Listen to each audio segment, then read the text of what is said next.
All right, thanks for joining us on this Thursday evening. It's about 5:45 Central Time Thursday evening.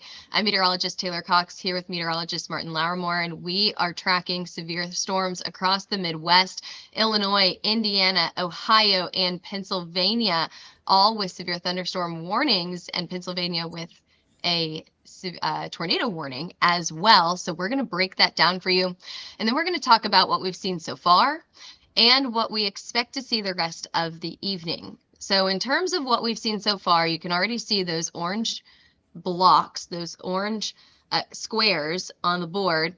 And we have a lot of reports of 1 inch size hail, quarter size hail across Illinois and Indiana. I don't think that we've gotten any reports in Ohio quite yet, but we still got some time for these storms as they track to the south. In terms of severe thunderstorm warnings right now, Martin, I'm going to let you take it away. Tell us what you've been seeing so far and what we're seeing right now, and then I'll return here in a few minutes and talk about what we're expecting for the rest of the night.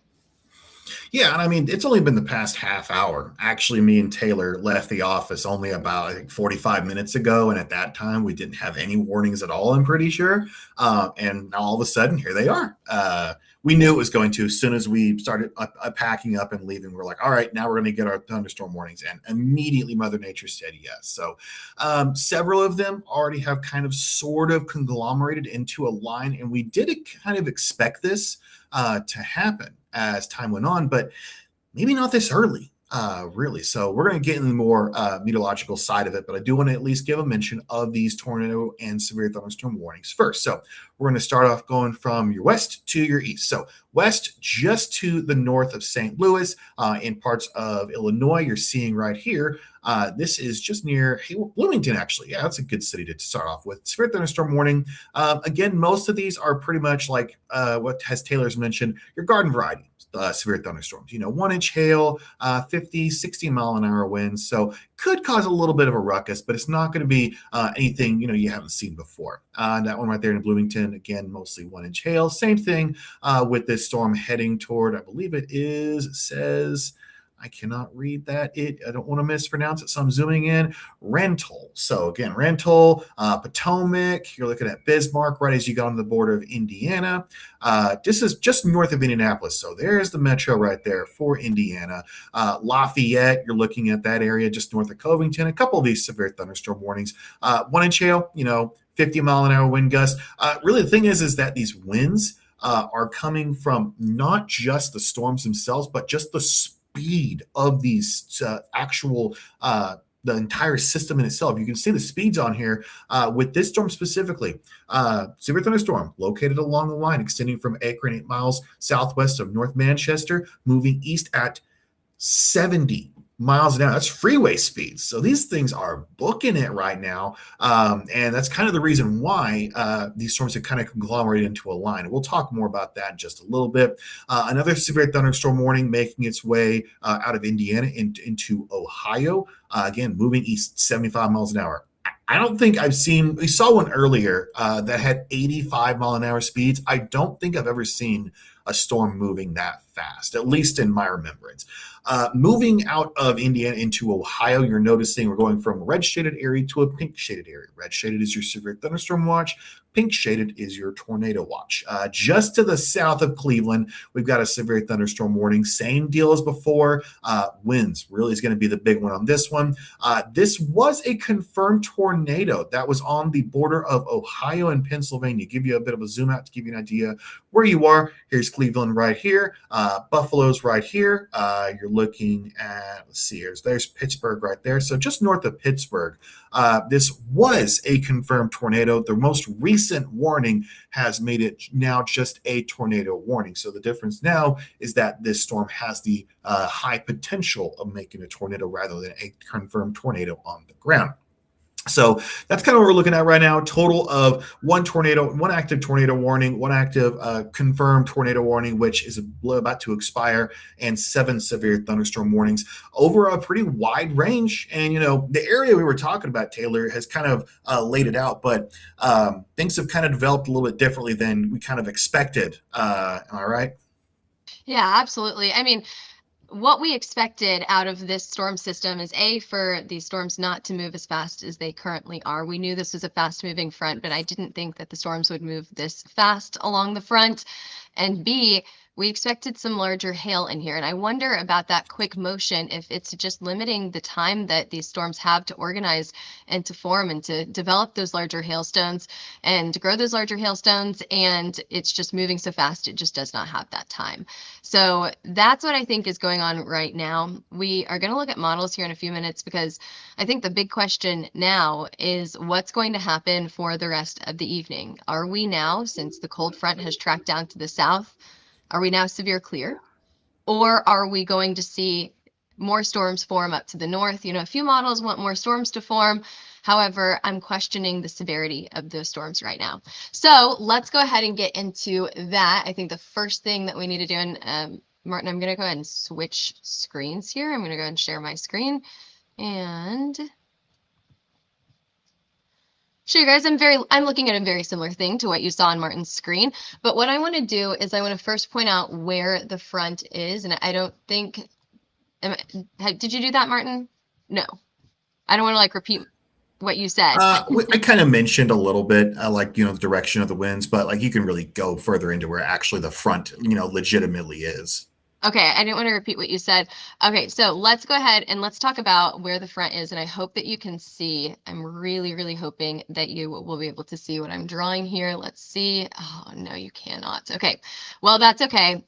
I'm going to try to describe it as best as I can. So basically, where these winds start to face each other, there's the front where they start to converge. So right north of Springfield, right north of Champaign, right along Lafayette. So kind of where these storms are, they're like right along the front. Now, what I want to show you is that in addition to where the winds are facing each other, we've also got a big, big temperature drop. Look at that temperature drop. Actually, I was looking at Bloomington earlier today, now in the 50s, but if you rewind just an hour, maybe an hour and a half, go back to about 4:30 this afternoon, and Bloomington was at 87, dropped about 20 degrees in 1 hour, maybe even less than that, and now Bloomington is sitting in the 50s. So this front is coming in with very, very cold air, and it's, I think, going to be very, very difficult for storms to form with this cold air, but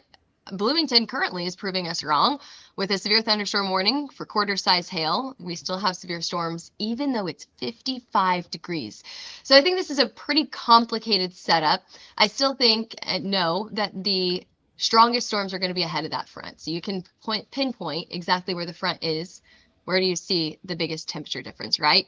You've got a warm side of the front and then you've got a cold side of the front. So I wanted to point that out before we got into the forecast for the rest of the night. But I want to see, Derek's in the comments section here. I love it. Hi, Derek. Tail End Charlies are the only game in town. I think that's, oh yes, Tail End. I agree. So Tail End Charlies are these far southernmost storms that are kind of at the edge of, or the tail of our cold front here. So we could watch for maybe this down in Bloomington, maybe just north of Champaign. Maybe we could see something form back north of St. Louis into Quincy, right along the state line there. I've seen a few models want to go that route as well. So we'll see what actually happens today. But the strong cold front undercut these storms. Yeah. And we were worried about that today. Martin and I had conversations over and over. We were saying, how are these storms going to form behind the cold front and sustain their strength? We didn't think that it was terribly promising, but we wanted to see what happened. So this is very, very interesting here. We've got some strong winds out of this storm in Champaign right now. 49 miles per hour, 45 miles per hour, 59 miles per hour. While we do have reports on here, these are not technically severe winds. Severe winds is 58 knots and stronger, but there are a few reports of some wind speeds on here as well. All right, let's go ahead and I'm going to share a different screen here. And we're going to talk about the forecast. All right. So after all of this, Can I move this up a little bit? Maybe.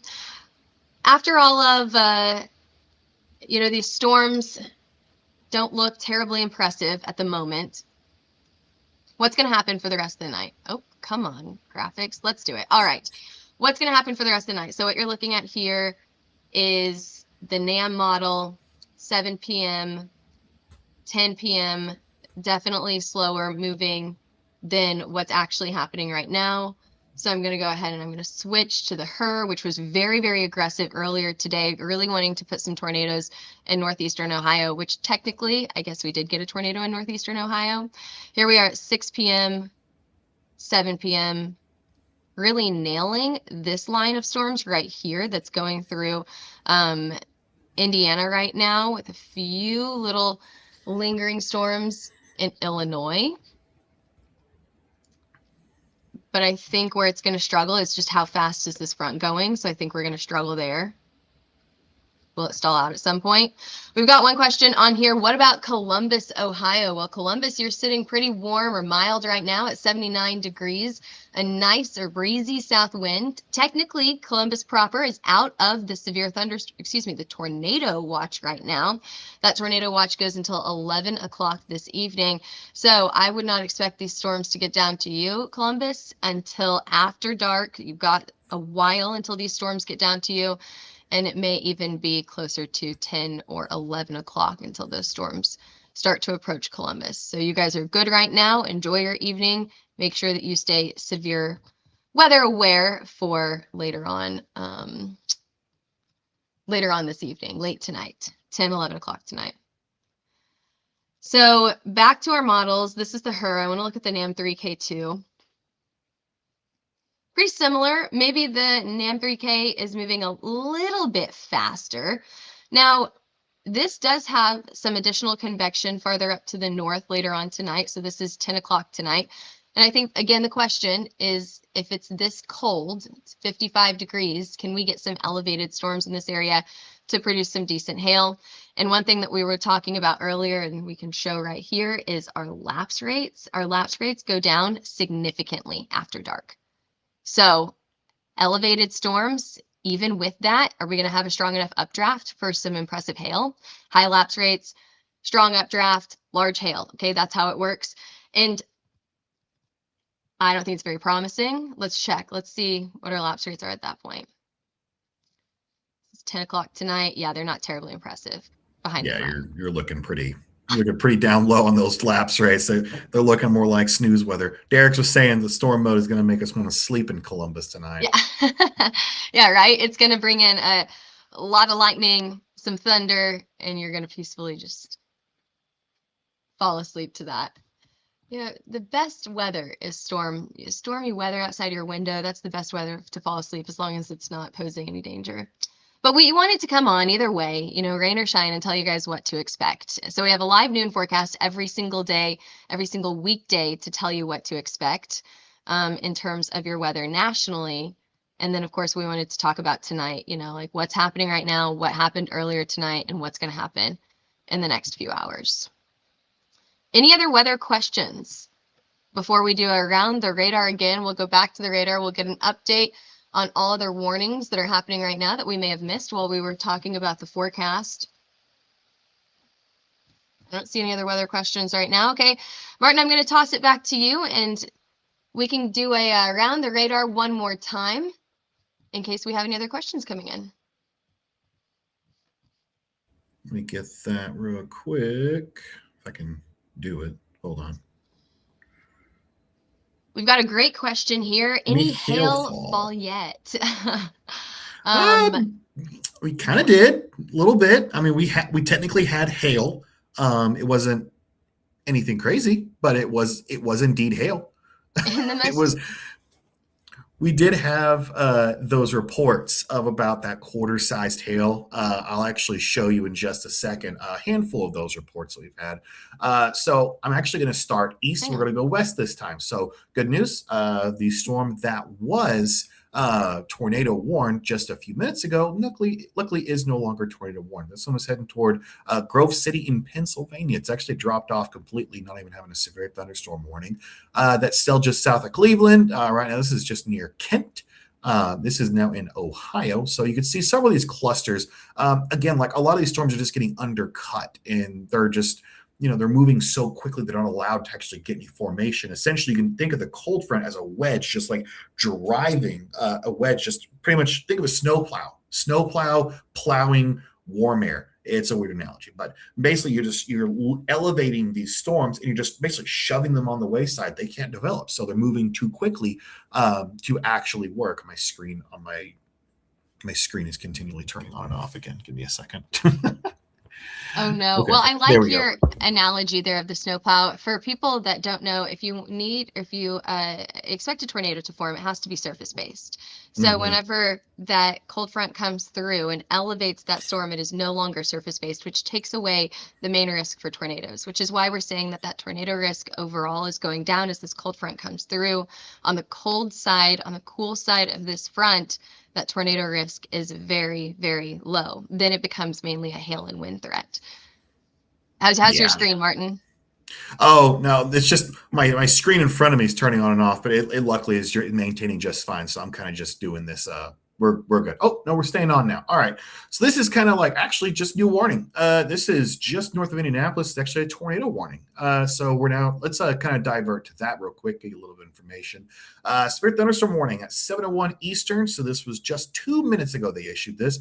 Located 7 miles northeast of Petersburg, or about 15 miles northwest of Crothersville. This is probably just on the outskirts of Indianapolis. Again, these storms are moving so fast, 60 miles an hour. That's about as fast as you can really get a storm and still probably maintain a tornado is about that 60 mile an hour limit. So kind of zooming out, you could really see across this entire line. This is what we were really afraid of happening, is with this line of these storms, we were expecting them to kind of stay more individual. We call it supercellular. If you don't know what that word is, it's basically just when the storms are on their own. They can really develop that hail and tornado risk much more quickly as a supercell rather than a line of storms. But with this cold front undercutting these storms, it kind of just think about just pushing them, all those storms together, and it all just rolls up into one. So that's kind of where we are right now, but that still poses a risk for that hail and that wind. We're seeing a lot of these warnings up for, hey, we can get wind gusts up to that 60 mile an hour limit. And also we're seeing that possibility of hail being about that 1 inch. St. Louis is out, it looks like. Best bet is April. Yeah, it's definitely looking like April's going to be a very interesting next couple of days. You probably want to catch our noon show tomorrow about that, because we're going to be going deep into that now that we're past this system right here. But several of these severe thunderstorm warnings kind of just a little bit further north. I'm going to turn on the temperature just so we can kind of see. Look at that. Severe thunderstorm warning at 50 degrees. Look at that. That is incredible. I mean, we're still seeing, again, these winds they're slightly out of the north. So again, we're able to get these severe thunderstorm warnings with 1 inch hail report. Actually just came in. So it's at 23 UTC. That translates to 5 minutes ago, actually. So definitely has been seeing a lot of these storms with temperatures that you need a jacket for. That's kind of a wild thing to really think about. Kind of going back to Indiana, this is really the big event we're watching right now. You're seeing a lot of these severe thunderstorm warnings and this now new tornado warning. So a lot of these storms really have been kind of firing up, and you can see kind of they're slightly segmented just a little bit, and that's probably what's keeping up that hail risk right now. Is just they're just barely holding on to their individual state as a supercell, but it's not going to be long before the cold front just fully undercuts them and makes them a linear storm. So a lot of 1 inch hail reports, nothing too absolutely crazy. We're seeing a couple damage reports actually from emergency managers. This is in Fulton County, Indiana.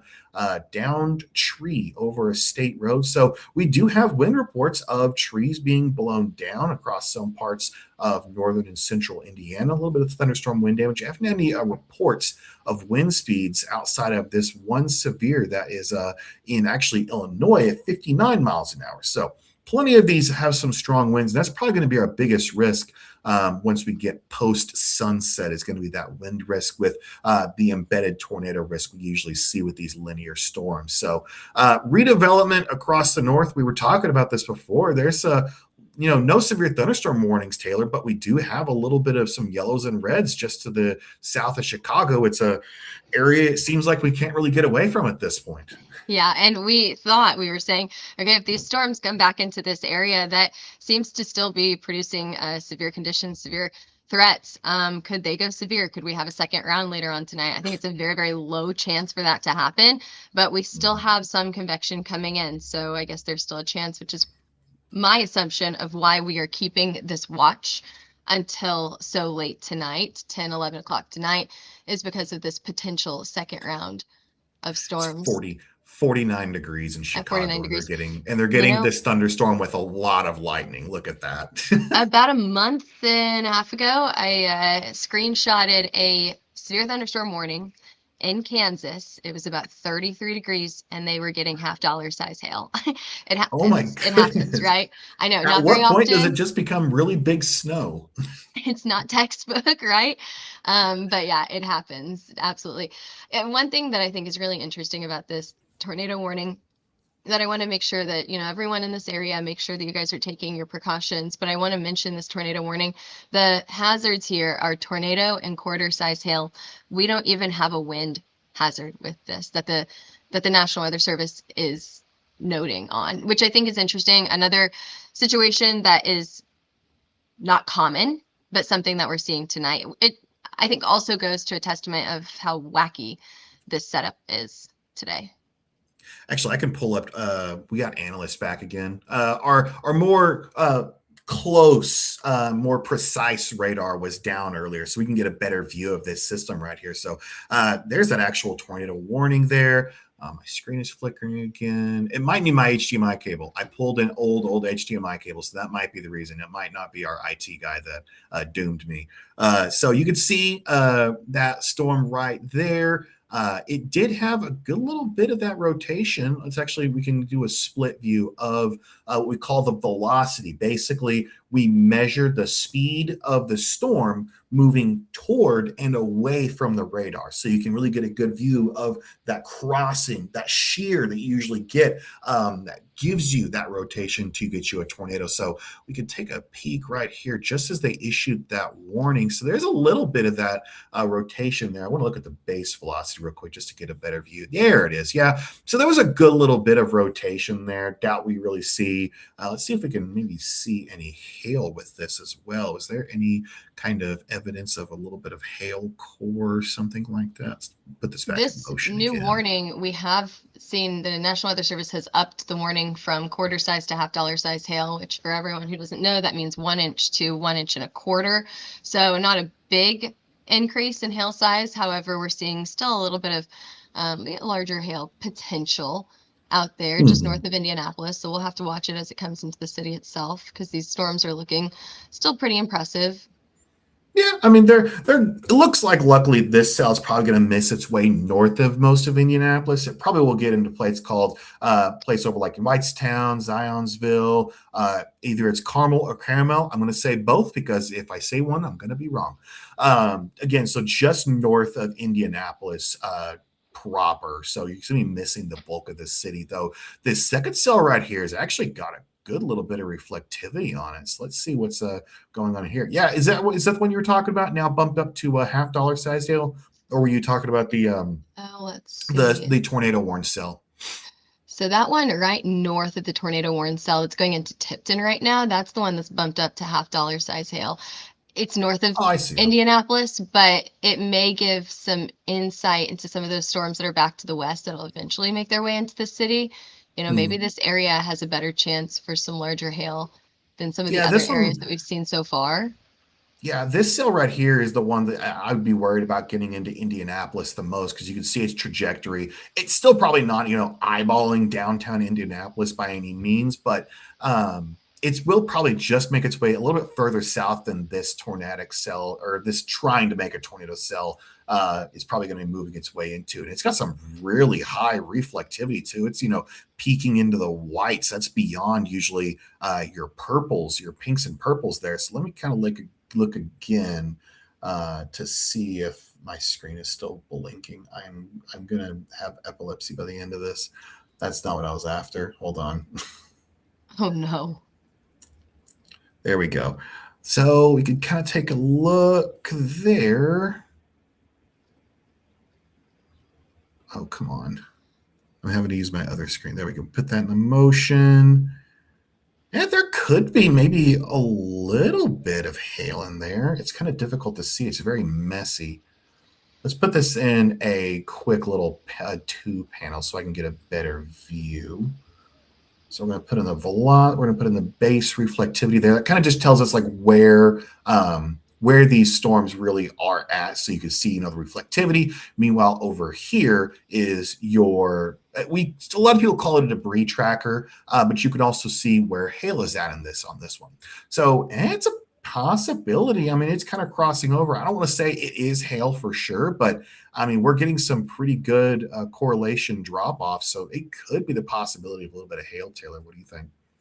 Yeah, I think that you are absolutely right here. Our radar indicated says 2 inches. Now you can't trust that always, but the radar algorithm is also indicating that we could see a little bit of hail as well. So yeah, I think that we've got potential for hail. I'm waiting for a report to come in to confirm that though, but I would absolutely say that there's potential there. And we've already got also some wind reports as well. I don't know if we've talked about those yet. 59 mile per hour wind speeds. I think that we had, some power poles damaged according to the National Weather Service as well. So we know that there were a handful of these reports. These were actually in northern Indiana. Again, there were reports of several trees that have been knocked over. So damage has been reported with these, but it's mostly been that wind reports. This is in Fulton County, Indiana. They'd said a tree was down. This was by an emergency manager that reported this. This is Downsport, I believe.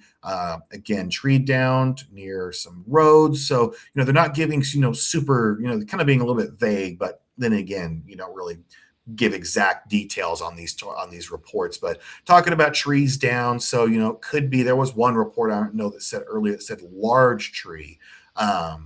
So of course that could be a whole host of different things, whether the ground's saturated or something. But regardless, winds have been pretty strong in these. And with them being now sort of linear, that's going to be our biggest threat for the rest of this afternoon, especially along these lines right here. Again, we're talking about those tail enders. We could be seeing some more hail, maybe a bigger tornado threat in those tail enders on the end of this cell. But, there's still a lot of this area right here to the south of it. You're seeing a lot of these temperatures still in the 80s. Springfield has been one we've been actually talking about quite a bit lately, haven't we, Taylor? And it's sitting at 88 degrees. So plenty of energy to tap in there for some of these storms to kind of fire up ahead of the cold front.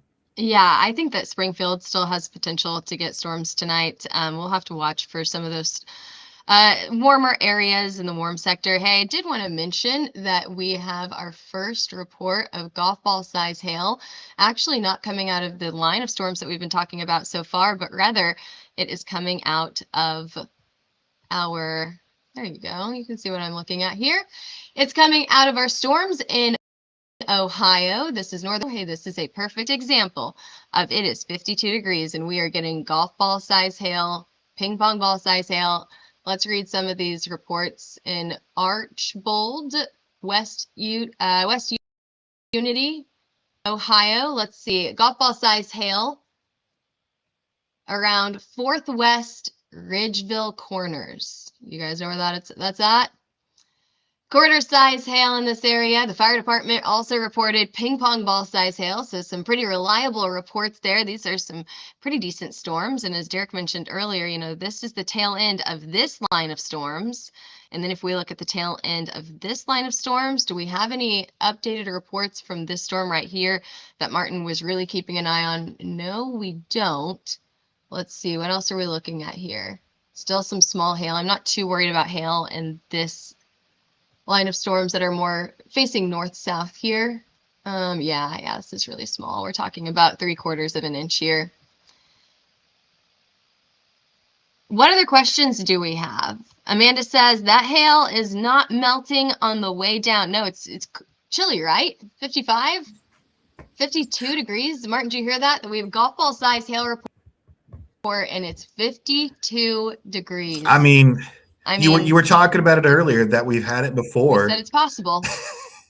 Hey, you said that it's possible. I haven't seen something like that. Usually, whenever you're assuming hail, it's like, oh my gosh, it's 85 degrees outside.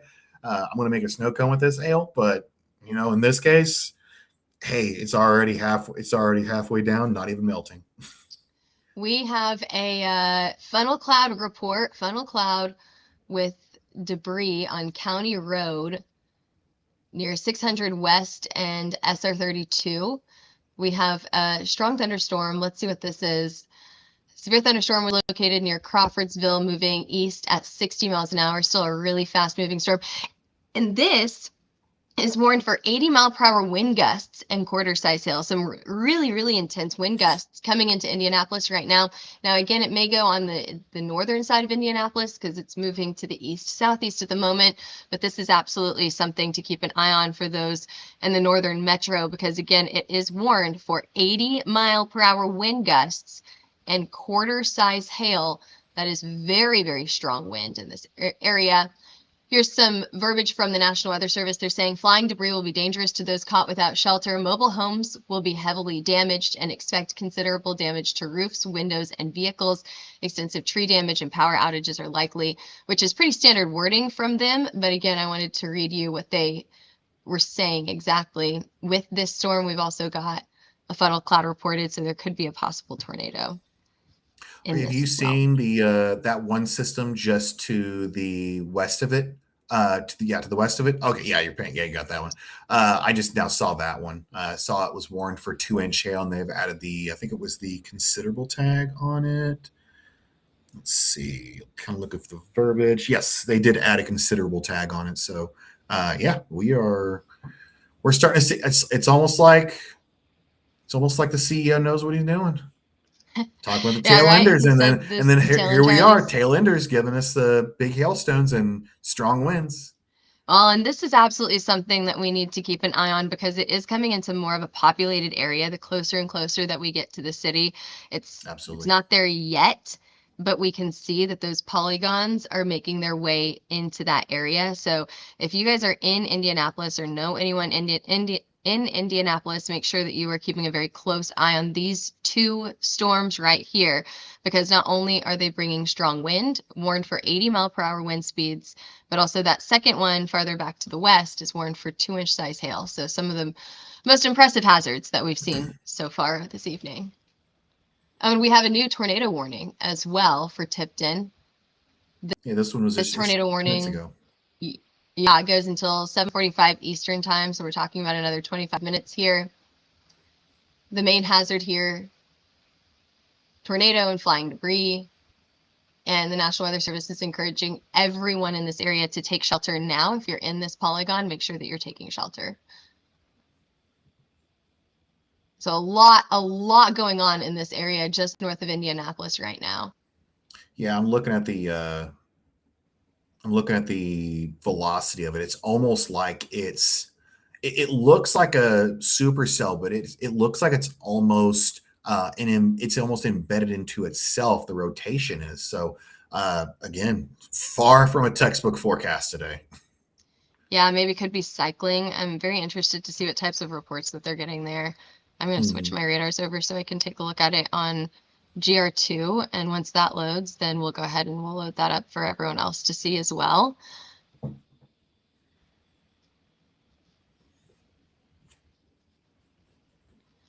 Okay. Plenty of action going on for today. So this is GR2. This is what Martin was showing you guys earlier. I may have some different boxes on here, so I'm going to tell you guys what these are. This is reflectivity. It's your classic radar view. This is storm relative velocity. It is showing you the wind speed and direction. Down here on the bottom left is KDP. Most of the time, KDP is used to say how strong is the rain in this area, but it can also be used for melting. Is the hail melting? Is there hail in this area? And then on the bottom right is correlation coefficient. We know that either correlation coefficient can show debris that a tornado has picked up, or it can show large hail. So we're using all of these products at all times to analyze this storm. It's moving through Tipton right now. It is tornado warned. This tornado warning goes for another 23 minutes. So make sure that if you are in this area that is highlighted in red that you are taking shelter at the moment. However, I do want to talk about the potential for hail in this thing. Now, the National Weather Service doesn't talk about hail in their warning. I'm not seeing great indicators of hail on the radar either. One thing that we do want to be watching out for is strong winds that are coming out of Crawfordsville into just the northwest side of the Indianapolis metro. Still a little bit of a ways outside of the city, but keep an eye on that. We're starting to see some higher storm relative velocity colors in here, some of those brighter greens indicating that we absolutely have some strong wind here. And then the other storm that we can take a look at using this radar is this Danville hailstorm. Now, this is absolutely indicating some pretty decent hail to me. What we're watching for are some of these brighter colored areas. And I do think that we could see a little bit. I'm actually really surprised that we haven't gotten hail reports yet. I'm very, very surprised by that. I wonder if there's anyone on radar scope that has. Yeah, Danville's not an insignificant city around that area. Let's see. I also do want to note we've got another severe thunderstorm warning with, I believe, the considerable tag on it. This one is near Bowling Green in Ohio, and it's got currently warned for 1.75-inch hail. That is that ping pong or golf ball sized hail. Yeah, it's golf ball sized hail. So this is one I've kind of been watching a little bit. They have given it the considerable tag, which is the second level of the storm. So I'm looking at the correlation coefficient. There's definitely a little bit of that, telltale sign that there is a little bit of hail, especially in that little cell just to the south of Delta. You can see it's a Wason, I think it's what it's called. That's where I'm seeing a good little cluster, and then another one just north of Holgate. So, a lot of these, if they can get individualized, they still do pose that pretty good little hail risk. I mean, 2-inch hail is not insignificant at all. No, that's very impressive hail. That will absolutely make an impact in a lot of for a lot of people. We've got, let's see, $50 size hail in Fisher. That's in Illinois. Yeah, we're really starting to see our hail totals or sizes bump up now. Earlier we were like, we're just dealing with quarters. Now we're seeing $50 size, golf ball size hail, warned for 2-inch size hail. So yeah, this is not insignificant at all. Just riding the front here. Oh, I did want to mention with this storm in Ohio, we have it moving at 75 miles an hour. That is a very fast moving storm. Very, very fast moving storm. It is booking it, that's for sure. And Martin, I wanted to show you one other thing with our temperatures here. Check this out. 57, 81, 63, 70. I mean, the temperatures are all over the board. Yeah, that area right there is absolutely being having that. So when you have a supercell like this, you actually have a mini cold front inside that supercell. It's very weird to think about, but you can. It's basically whenever you feel that burst of cool air before a storm hits, that's that little mini cold front. We call it the outflow boundary, and you can see right here drastic temperature changes in just measures of miles. That's pretty much it. Yeah, it is really, really impressive. A very strong cold front here, a very strong cold front. All right, we are getting just closer and closer to Indianapolis. I'm sure a lot of people are starting to see that severe thunderstorm warning coming into their area because the northwest side of the metro officially is warned for this severe thunderstorm. Um, I'm waiting for additional text from the National Weather Service to come in so I can get you guys an update The for most what they're recent one, warning for. Yeah, this one that's, I mean, we've got several the one over updates toward here. that stretches from Frankfurt to Lebanon, Um, or yes, yeah. the Uh-huh. yeah. So I mean, what I'm seeing is that it says that it's been canceled on my end. Yeah, that's why I was waiting for Just to see an an update. update. Yeah. So what happens, you guys, is the National Weather Service, they can't undo a warning once they do it. Once they issue it, they can't just like erase it or take it back. They have to wait until it expires, or they have to go and cancel it and then put another warning on here. So I think that's what's happening is they've got all of these different warnings, and they'll probably clean this up here in a few minutes and just put one warning instead of two different warnings here. So I think Mhm. that's why it's technically canceled. But I think that all of this in this area is warned for high wind speeds, 70, 80 mile per hour wind, which is really, really impactful. Strong wind going into the northern portion of Indianapolis. Yeah, I mean, still we're looking at that one to the south that's probably heading. If any warning is going to be of any concern immediately for Indianapolis, it's that one just near Danville. That one too, yeah, is also looking pretty interesting.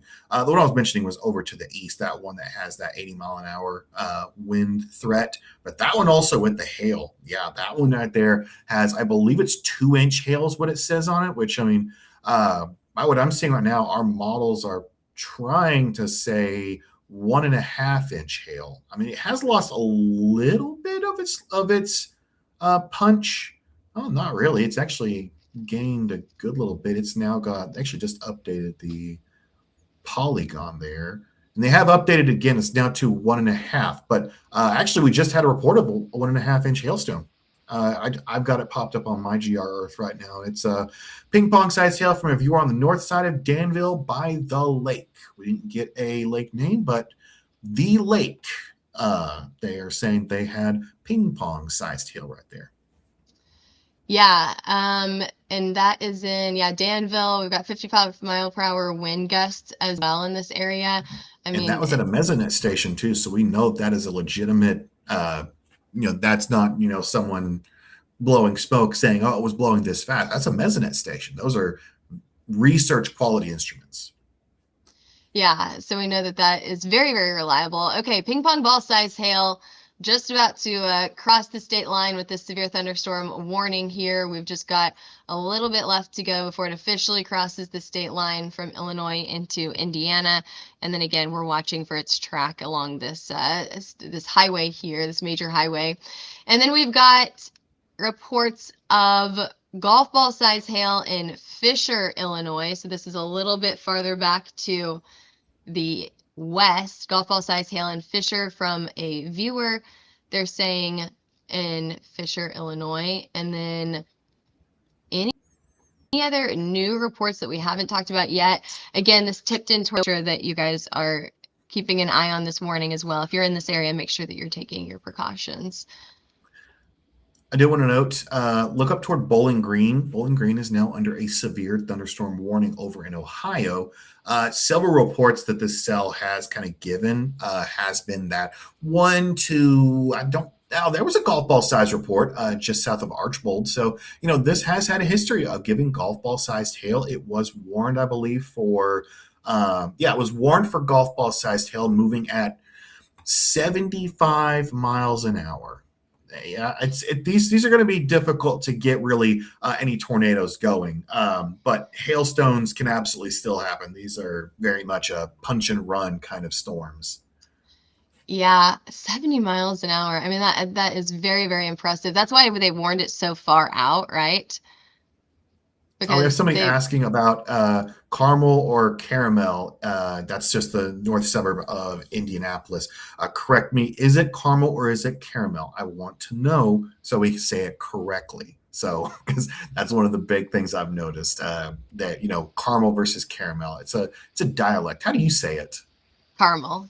Caramel? Caramel. There's a 2-syllable way and there's a 3-syllable way. Yeah, maybe like a southern thing. I don't know. Maybe people say it differently other places. But to answer your question, I'm going to just go ahead and say caramel until otherwise corrected. Yes, you guys have a severe thunderstorm coming towards you. Not there yet. So you have a minute, 2 minutes. You've got probably about 10 or 15 minutes until this thing gets to you. You don't have a severe thunderstorm warning for you quite yet, but it is coming your way. This is warned for 70 to 80 mile per hour wind gust and quarter size hail. So your biggest threat here is going to be that strong wind. If you can, go ahead and bring those trash cans inside, try to clean up anything that could fly away because of those strong storms that are coming your way. This is not the only storm that's coming to you in Carmel. You've got another one farther back to the west. It's going to take a while to get to you, but it's moving pretty fast at about 60 miles an hour, 55 miles an hour with ping pong ball size hail crossing the state line right now. And another one back to the west, even further, just in north of Champaign, Illinois, that also has a history of producing large hail, golf ball size hail here in Rantoul. I hope I'm saying that correctly. And Thomasboro. This one warned for quarter size hail now, so they have taken this severe thunderstorm warning down, but it does have a pretty good history of producing some large hail. But brand new severe thunderstorm warning in Hoopeston, Illinois, moving across the state line into Indiana, and that is warned for quarter size hail as well. So really the main threat with this cluster of storms right here is going to be that hail. Here's the thing. If these storms continue to cluster up and get more numerous, they're going to impinge on each other's space, okay? They're going to get too close to each other, and it's going to be very, very difficult for them to form and organize and produce that large hail. So the closer and closer that they get, the more numerous that we see storms in a small area, then we don't have that clear inflow, we don't have that organization. And so I'm just kind of wondering, especially with this one right here, I don't have a lot of hope that it's going to produce some decent hail. This one too, it seems like they're just a little too close to each other, and one should still have some decent inflow. We'll see what happens as it continues to track to the east. So this one, if I would choose a hailer, it'd be this one right here that's moving out of Danville. It does look like it's slowing down a little bit. They say that it's moving to the east at about 55 miles an hour, but it has looked like it has slowed down just a little bit over the last 10 or 15 minutes here.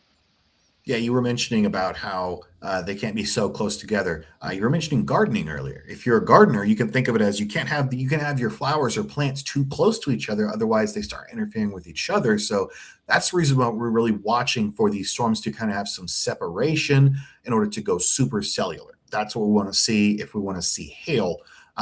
It's really once they get starting to get really close together, that's when you start getting that big wind threat. Another thing that I did want to mention with these storms right now is whether you're sheltering or you're just headed inside while these storms pass, whatever you're doing, go ahead and grab your jacket, because once these storms do pass, you can look at those temperatures behind the front, and it's cold. I mean, temperatures are dropping 20, 30 degrees as the front passes through. So 45 in Chicago. For everyone that is sheltering right now, make sure you do that with a jacket. 45 in Chicago. Yeah, it's a lot colder. In Kenosha, the most southeasterly portion of Wisconsin, it is 37. 37. This is a strong cold front. I mean, we in Oklahoma are expecting, what was it? It's currently, hold on. It is currently 88 degrees. It was 91 earlier. Our high tomorrow is what, 60? So yeah, we're going to see a big cool down. Well, it's from this front, right? A lot of us, even if you're not seeing those storms tonight, you're going to be impacted by this front. It's going through KC right now. KC has dropped about 10 degrees an hour, and probably will drop Wichita is 92 at this point in time. So Wichita, Salina is 76, and Wichita is 92. So we're seeing some pretty drastic temperature changes with this front. Even if you're not in, the watch or warned area, you're going to be feeling something come tomorrow. Yeah, absolutely. And I, speaking of, wanted to talk about Kansas, Oklahoma, Texas. So I'm going to pull up a different graphic here, but for everyone who's watching from Illinois and Indiana, we're going to return to the radar in just a minute. We're going to keep it up on the screen for you in a small box in the corner. But I did want to go ahead and mention the best chance for storms next week because someone had asked about that earlier. And so I want to bring up this graphic to help you guys out here. 1 second. There we go. All right, let's talk about next week real quick, and then we will return to storms that are moving into some of the Indianapolis suburbs right now. Next week, we are seeing a pattern shift. Here's what's going to happen. The cold front's going to come through tonight. There's going to be a high pressure system that sets up, and that's going to basically take over for the entire weekend. Dry for the weekend. For most of us, we don't have to worry about anything severe. However, by early next week, the pattern starts to change significantly. And we start to see those storms travel farther back down to the south or have the opportunity to form in the south in places like Oklahoma, Kansas, and Texas. So what we know here is that we are expecting some rain, but where there's rain is not always where there are storms. So where are there storms? I have put the best area to get storms next week, anywhere from Chicago all the way down to Houston. However, if you guys want to see a little bit more of a narrowed view of where I think those storms will form, I would put it anywhere from Dallas to Oklahoma City, just south of Kansas City, including Joplin, Missouri, and Little Rock, Arkansas. But I went a step further and really went out on a limb here and said, where do I really think that we are going to have the best chance for storms between March 31st and April 6th? And I've highlighted that area in red. So I know we were talking about some of these more southern states. We're going to have a better chance for storms in these areas as we get into next week. And I think someone had asked, Derek had asked about that earlier. If we get a break, can you guys tease that first week of April? Here you go. Here's the first week of April. I have been saying for maybe 4 or 5 days now that this is absolutely something to watch. And we won't just have one chance for storms next week. I think that we'll have at least 2. And I think that that will continue, that trend will continue as we head into the second week of April as well. It seems like this is kind of like a faucet. Once you turn it on, it's hard to turn it off. And we're just going to continue to see the pretty good chance for storms as we head into the early portion of April. So there's a look for all of our Texas and Oklahoma people, but I know there's a lot of people that are asking about storms in Indiana. So let's go ahead and jump back into it. One person asking about Crawfordsville. You have a potential for storms in Crawfordsville again. So what we're watching for is this severe thunderstorm warning right here. This severe thunderstorm, it's moving to the east at about 50 miles an hour. So I mentioned earlier, slowing down a little bit. It has a history of producing large hail, golf ball size hail. It was warned for 2-inch size hail about 30 minutes ago, but right now it's warned for ping pong ball size hail. So that's 1.5-inch hailstones and 60-mile-per-hour wind gusts. So keep an eye on that. It'll reach you guys in Crawfordsville here in the next, let's see. Maybe like 20-30 minutes. You guys have a little bit in this area. The potential for a tornado. It's not out of the question, but it's a low chance, okay? Especially as those temperatures drop. We'll have to see what the front does here as it approaches Crawfordsville. After that, we've got another storm that will probably come your way as well. So keep an eye on these storms that are farther back to the west.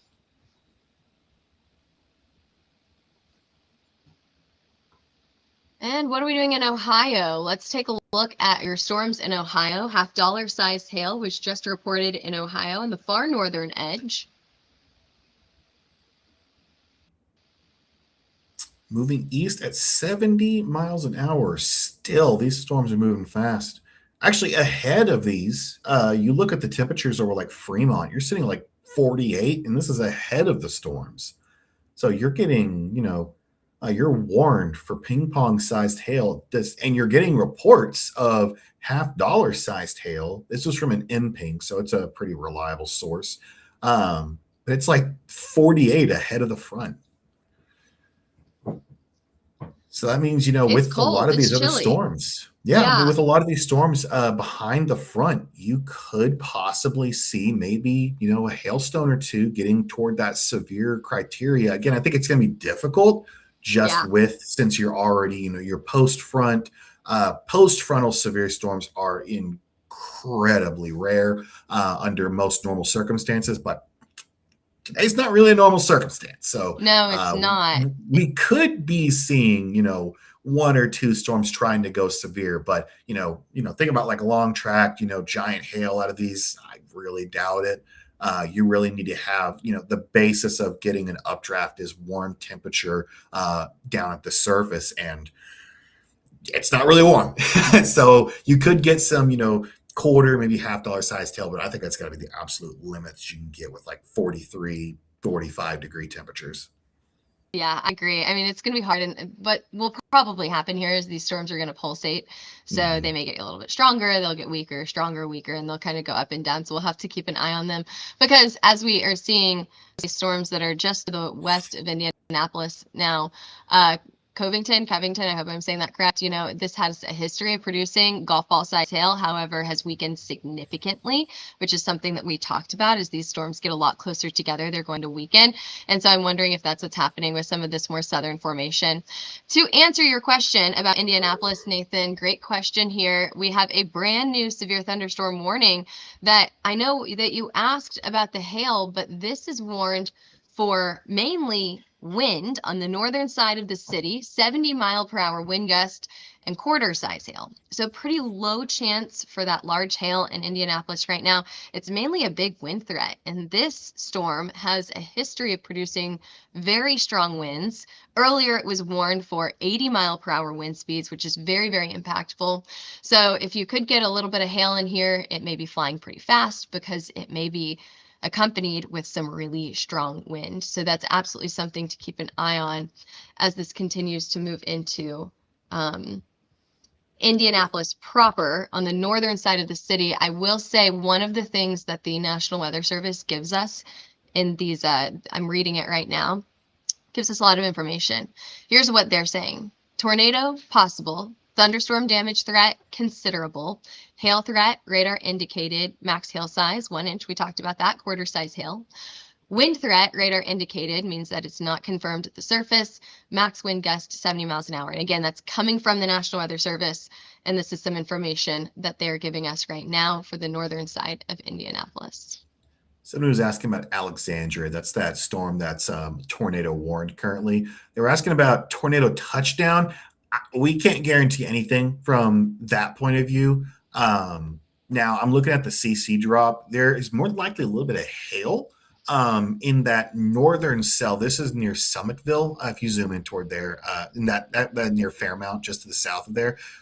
Yeah, just to the south of Summitville, that little cluster right there. I'm seeing a little bit of a hail spike, so there's probably going to be hail in that cell. I mean, this is warned for both the tornado warning, but also the possibility of, let's see, where is it? Hail size of just under 1 inch. So usually with these hail spikes, you got to have either a lot of hail or some pretty good sized hail. So that's one thing we're watching. The associated severe thunderstorm warning with it is warning for 1 inch hail. But again, to answer your question about touchdown, I doubt it. I really do. From here, at least, it's a very messy little cell, so it's kind of hard to really tell from. And yeah, there could be trying to do something there. I'm looking at the base velocity. It's not. There's some kind of structure there, but it's incredibly messy. Oh, actually, yours is different than mine. Why is yours different than mine? I'm using the base velocity. I think we use different. It may be different Different legends patterns. potentially. Yeah. I can see it. On mine, it's just a little bit more clustery. Which saddle? Which are you using the Indianapolis? Yes, Yes, KIND. there is something with mine. I'll let you take over that one since you've got the one that looks a little bit more, has a little bit better of a view. I'm going to try to tinker with this real quick. Yeah, I assume that KIND is going to have a lot better of a view than the terminal radar will. Let's go ahead and let's Mhm. talk about this.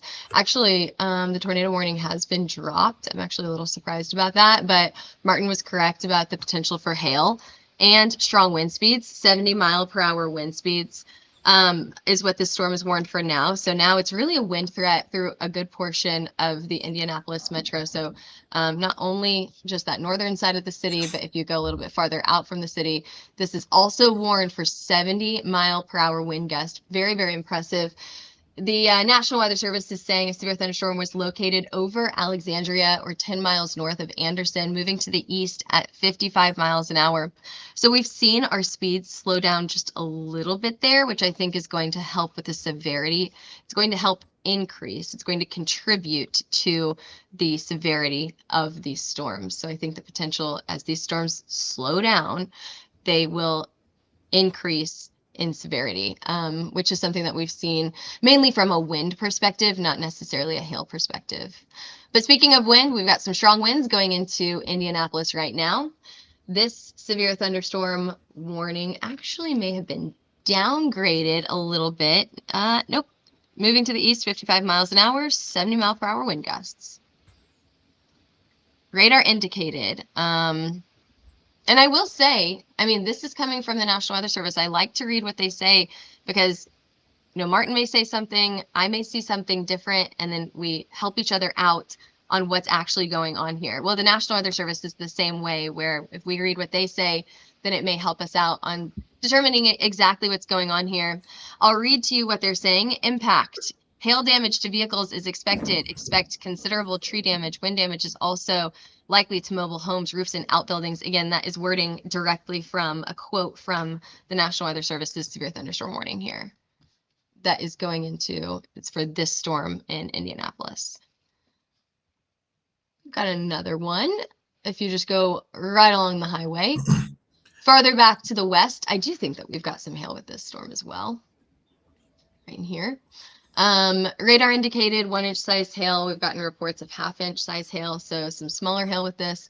However, I'm very interested to see what happens as it continues to track to the east. And if other storms can stay out of its way, I think it could sustain itself to come into the city as well. We'll have to keep an eye on it. The other storms have weakened. Yeah, they did just update the warning. Well, actually, they updated again and brought it back down again. All right. Yeah, the tornado warning storm, they had a tag on, they had a considerable tag on it for wind and hail, but then they have dropped it down. So, good news. Well, and that's something that we mentioned earlier is that these storms could pulsate. They could strengthen, weaken, and kind of do this thing, which is typical with an atypical setup that we have. Yeah, just north of Indianapolis, there's that cell. They're not heading toward northern Indianapolis, but the one toward the city of Muncie. That's a decent little town there. There's that cell that's going to be heading toward that. It's the considerable tag. Yeah, right there. That one right there has a considerable tag on it for wind. They're expecting 70-mile-an-hour wind gusts, hail size 1 inch. This is going for the next 40 minutes. So this is going to be around for a while. I'm imagining Muncie's probably going to get that cell coming in pretty soon. It's 82 degrees currently there, so they're still fairly warm. And again, on the other side of that cell, you're sitting at temperatures in the 50s. So big cool down coming in for a lot of us, but also the possibility of hail and wind while these cells are moving through. Check this out. This one is warned for strong wind and 2-inch size hail. On the south side of this is in Ohio. Okay, this is in the northwestern side of Ohio, coming into central portion of the state, north central portion of the state. It already has produced golf ball size hail in Ottawa, Ohio. I hope I'm saying that correctly. And now it has a severe thunderstorm warning for 2-inch size hail and 60-mile-per-hour wind gust, moving at a very impressive speed of 70 miles an hour to the east. This is the true definition of a pulsating storm or storms. Here, we saw earlier that this storm was producing golf ball size hail. and then it seemed like we were getting very little to no hail out of it. And now it looks like it's pulsating back up and it's strengthening, and now it's warned for 2-inch size hail. So just an update for everyone in Ohio. We are still watching those hail chances here. This is absolutely something that you need to keep an eye on, not only for that strong wind, but also that large hail, 2-inch size hail. Yeah, this is just outside of Bowling Green, so it's definitely like, not an insignificant town that is moving through right now. I'm kind of changing radars. I'm looking at GR analysts right now. Yeah, I can see actually the cell near Findlay has a really impressive hail spike. There's a cell right next to Bowling Green that's also got a pretty impressive hail spike. So those areas in the dark red that you can see on Taylor's screen there, dark red, and even a little bit of a shade of pink on that cell near Findlay, that has got some pretty decent little hail spikes. I would be hard pressed to say we don't get a hail report out of that, because we're just seeing pure evidence that there's hail in this system right now, and being warned for 2-inch hail, that's that hen egg sized hail. So it's, that is some pretty good hail going over a suburb of Bowling Green. Yeah, absolutely. Definitely something to keep an eye on there. We've got a lot of hail reports here, so I'm sure our Mets are very, very busy, but I want to give a few forecasting updates. We have one question in particular, so you guys put your questions in your chat, in the chat here, and we can see them on the side of our screen. But how are our hail chances looking for St. Louis? Well, it's going to be a while until storms get to you guys in St. Louis. We said that our timeline for St. Louis was between 6 p.m. and 6 a.m., most likely favoring those later hours where you're probably already asleep. So make sure that you have multiple ways to get your severe weather alerts. It's 90 degrees right now in St. Louis. Now, here's what we're watching for, is this line up here near Quincy. We'll see what happens to it over the next few hours, and that could be something that could come down your way, or even something that redevelops farther back to the west here, may slowly make its way into St. Louis. It's going to be a while, though. So your hail chances still possible, but not until it at least gets dark, if not a few hours after that. Another forecasting update here, we do have a mesoscale update from the National Weather Service. So this area highlighted in like this pink circle here is them saying that they may issue another tornado watch concerning Tornado Watch 75. Okay. The risk for large hail, damaging wind gust, and a tornado continues in advance of a cold front moving southeast across the watch area this evening, coming from the National Weather Service there. Oops. Oh, hello. Let's go back down. All right. Let's see if they say anything interesting in their discussion. They are still saying that the max probable peak hail size is tennis ball size hail, 2.5-inch hail, strong wind gust, 65 to 80 miles an hour, and a potential tornado. So that's basically the gist of what they've got right here. And I mean, I think that they did a pretty good job with that, because that's exactly what we're seeing from this line of storms, mini QLCS, I'll call it, right now. And Martin, you were correct. We did get you said that it would be very, very likely that we were going to get a hail report out of this, and we did. Trained Spotter says that we have golf ball size hail in North Baltimore, which is right north of Findlay. Yeah, this is really close to Bowling Green. Pretty large city in Ohio. This is just north of Columbus. So we were pinpointing Columbus as a place that could be seeing some of those storms, and they're in the tornado warning, and they're sitting at a very warm 77 degrees. Dew points currently at 58, 60 degrees on the south side of Columbus. So there's that possibility of they could be seeing some of these storms coming through. Until that cold front moves through, you could always have the possibility of one of those storms kind of popping in ahead of the cold front. And what we were saying from the very beginning of this system, even yesterday, day before, any of these storms that do fire ahead of the cold front will be that biggest risk for hail. Yeah, and it's still, and I mean, these storms are still in the warm area, or warm-ish area, right along the cold front. 82 in Muncie right now. We've got a severe thunderstorm warning here. You can see that there's pretty drastic change for the storms behind the front. They're just disorganized. They're not severe, most of them. We're still kind of watching for these storms that are just north of the watch here, but I think it's a very, very low chance that we see anything impressive from this. I do think that we've seen the front slow down just a little bit here. It felt like we got through the first half of this watch in like 30 minutes. And then we've finally seen it slow down a little bit. And I think that that has contributed to the intense or more impactful severe risks that we've seen over the last hour. Yeah, I mean, if you're looking at the winds over in Ohio, you're seeing them, prefrontal. They're not really going south anymore. They're almost going straight due west at this point, and then post frontal out toward like Lake Erie, you're getting almost completely eastbound winds. So it's almost like everything's being a little bit tilted, because normally you see mostly a southerly vector. It's normally a southeasterly vector, really, and then you'll see the northwesterly vector coming in from post frontal. So it's almost tilted at the end of this system here. Yeah, and I think that's also why we're seeing kind of a difference between our risks here, because we've got more of that wind, and there's a hail risk here as well. I really expected there to be more of a hail risk down here. I don't know. I think that'll be really interesting. I'm very, very curious to see what this storm does right here as it continues to track to the east. This is a brand new severe thunderstorm warning. So now Indianapolis has 2 severe thunderstorm warnings, one for this storm that's sitting in Sheridan and Westfield, and then another for this storm that's farther out to the west that's moving straight east from Hillsborough into Lebanon. Second time this area has gotten hit tonight. It is producing ping pong ball size hail, and this is another great example of these pulsating storms, because this thing was producing golf ball size hail back across the state line in Illinois, started to weaken, 1/2-inch size hail. I mean, very, very small.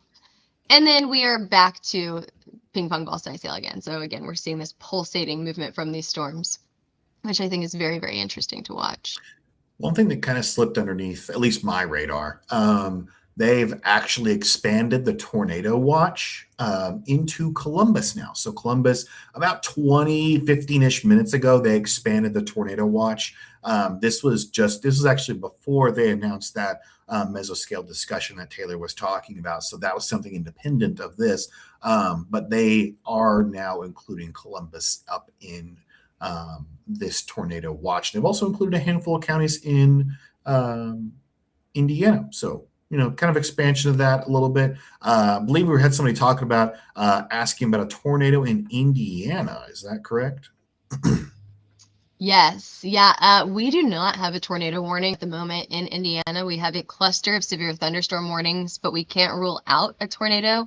We've seen little notches rotation every now and then. We've seen a few tornado warnings, but we do not have a tornado warning right now. You may be referring to maybe this icon right here. Maybe that's something that's throwing you off. This was from a storm earlier that's now moved past Alamo, Crawfordsville. And this is actually, let's see, about 40 minutes ago, 50 minutes ago now, we had a possible funnel with debris located near County Road reported in this area. So this is not a tornado on the ground right now. It was a possible funnel that happened about 40 minutes ago. Has there been any tornadoes in Indiana? At all today? Has there been any tornadoes in Indiana at all today so far? I don't think we had that one confirmed tornado, but that was in Ohio. Yeah, that was in eastern Ohio. That's really been the only one so far today that has actually been a confirmed tornado, and that was really confirmed by warning only. So we'll probably have to wait until an official report from the National Weather Service comes in if it was a full-on legit tornado on the ground. So sometimes you can have these confirmed reports, not actually end up happening. But, with this instance, more than likely it was that one. But in Indiana, no, so far today. Yeah, no confirmed tornado. I mean, tons of confirmed hailstones here. You can see anywhere from ping pong, golf ball size hail here. I don't think that we've gotten a 2-incher yet. We've got a lot of golf ball size hailstones. Illinois as well. Ohio. I think that was our first golf ball size hailstone report earlier today. That was up in Bryan, Ohio, in the far northwestern side of the state. And that was, I say earlier today, that was about an hour ago. We saw that hail risk increase about an hour ago. And then it was just off to the races, just boom, boom, boom, boom, boom, boom, boom, boom, all the way down that line. And it was just one stone after another. I'll say it that way. Looking at this severe thunderstorm warning here, 60-mile-per-hour wind gusting quarter-size hail moving to the east at 70 miles an hour, I think is what this is warned for. So I'm very interested why they've kept this at the considerable tag. I'm not quite sure why they've done that there. I think it has been dropped off on. And then we have a few other very impressive storms that are coming into the northern portion of Indianapolis. If you're in Indianapolis, let us know what you see here and what you hear. I'm very interested to see what's happening at the ground. Yeah, I'm thinking that considerable tag has dropped off. At least on my end, that considerable tag has technically dropped off. Okay, good to know. So kind of just give you a brief everything, like what's going on across the entire Midwest. We currently have 2 severe thunderstorm warnings that are considerable. They're both over Indianapolis. One is being warned for wind. The other is they're both being warned for wind, both for 70-mile-an-hour wind gusts. So not destructive. Luckily, that's that highest tag you can give a storm. But they are for that wind. And we have 8 standard severe thunderstorm warnings with 0 tornado warnings right now. So that's a little bit of good news. Yeah, great news there. We like to see that. Tornadoes are the most dangerous thing that we could have gotten today. So I'm glad that we do not have any warnings right now. Great question here. Is there anything that will happen in Indiana around 9 p.m.? I was told severe, maybe more thunderstorms south of Fort Wayne is on a watch. It's going to be, while it's not out of the picture, it's not impossible. It's going to be very, very difficult right now to get any of those storms, those severe storms in Fort Wayne, given how cool it is up there, and also just the potential, is very, very low behind a cold front. We've seen it before. We've seen it happen tonight, actually, to get some of those stronger storms whenever it's in the temperatures are in the 50s, but it's going to be a pretty low chance. So 9 o'clock, I would say low chance, but it's not 0. We cannot rule out anything severe here. 54 in Fort Wayne. You guys had a big drop in temperatures. Look, it's 33 in Michigan City and we're still getting lightning. 39 in Michigan City and we're still getting lightning. So convection is still possible, but it's not promising. Change over to wind speeds and look at the cell that is just to the northwest of Indianapolis. There's actually a wind report of 48 knots. Wind of 48 knots. It's the one over at Yorktown, just north of, the one that is to your 2 cells to the east. It's that one that's got the purple on it. But I'm looking at it right now. The actual report came in as the thunderstorm rolled over, and it had a wind, not a wind gust, but wind of 48 knots. That translates to roughly 55 miles an hour, 55 miles an hour. So, fairly strong winds with this cell, and it is even taken up by our METAR sites, which are, sprinkled all across. Pretty much every airport is a METAR site. They're pretty much sprinkled across the entirety of the nation. Yeah, wow, they are getting some strong wind over here. And now it's flipped. It's flipped from the south to the north, so they are officially behind the front at this point. Mm-hmm. That storm right here, just riding that boundary line, taking advantage of all that warm air in front of the boundary, and then, of course, after it passes, leaving behind all this cold air behind it. So it's definitely a lot colder behind the front. We've seen temperatures drop about 20 or 30 degrees in the span of less than an hour because of this cold front. So if you do have to shelter for any reason, or if you go out after the storms pass, make sure that you grab a jacket. You'll be grateful that you did. And keep that jacket around for tomorrow morning as well, because it's going to be chilly tomorrow morning in these areas. Any other weather questions? Oh, go ahead, Martin. Oh no, it's just anybody. If you manage to get especially some breakage in the clouds as we get into our overnight after the cold front, it's going to be chilly tomorrow morning. Very cold, yeah. I mean, this cold front is so strong. We talked about this already, but I'll mention it again. It extends all the way down into Kansas, where they're feeling the impacts of this cold air intrusion as well. 65 in Hays, Kansas right now. Well, we're sitting still in the 80s in Wichita, only a few, I would say maybe an hour away. 82 in Wichita. We've still got the 80s and the 90s in Oklahoma, and I'll be feeling the impact of the cold air by tomorrow morning as this cold front continues to track to the south. It's a very interesting front, I think driven by a lot of differences in temperature, but we will all feel a little bit cooler, less like summer, more like spring tomorrow and Saturday. Yeah. I definitely think it's because it's jammed right next to that high pressure. It's been sitting over us for a while. So it's got like, it's really dug in across the nation where it's like, 80s and 90s. I saw 97 in Amarillo, and like cold front is just going to like, bam, wake up call for everybody pretty much. Big wake up call. I don't know about you, but I've been enjoying the nice warm weather. So I don't love this cold weather, although I know that we're going to see a high pressure build in later on this weekend, and that'll bring back the warm weather for me. So, see, I don't know about you. I like the 60s over the 80s. That's just me. I would prefer the 80s, but I'm okay. You get a whole season, a day or two. So yeah. let us have the 60s for a little bit. You get a whole season coming up where it's going to be 80s, 90s, and 100s for 4 months straight. Yeah, in Oklahoma, you get what, like 2 hours a year with temps in the 60s with no wind. Yeah, pretty much. And then it's just blistering heat for the rest of the day. That's summer in Oklahoma. That is typical Oklahoma. Okay, a little update. Let's go back to these storms here. Little update on these storms. Indianapolis is officially out of the severe thunderstorm warning. We're seeing a lot of these trimmed back. And hey, we'll stay on until Indianapolis is officially out of the warnings. But I do want to mention that this is warned in Crawfordsville, the severe thunderstorm right here. They may be trimming this down as well, or they may be waiting for this storm to move into this warned area. I think this is a very interesting tactic for them to use for a storm that was moving pretty fast, but seems to go in waves of stalling out. Fishers, this is like the third time that we've seen a storm over Fishers. 60-mile-per-hour wind gust and quarter-size hail. Brand new tornado warning in Coldwater. This is in Ohio. And what they're saying here is it's a severe thunderstorm capable of producing a tornado and large hail, golf ball size. And this is again in Ohio. I'll zoom out a little bit so you can see what we're watching for.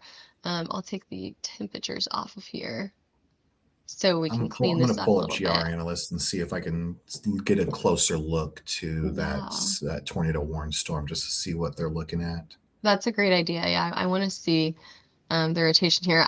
On here, you can see a little bit of a hook, but obviously on GR, you're going to be able to see a much better view. Oh, no.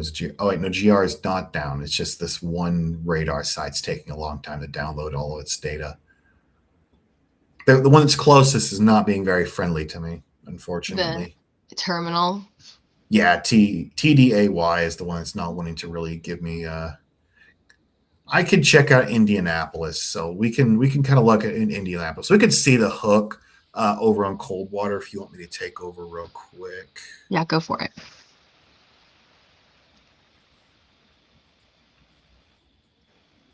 So you can see right here real quick. This is just going over just about everything right now. So up here, again, we have just our standard reflectivity. You've always seen it as that radar.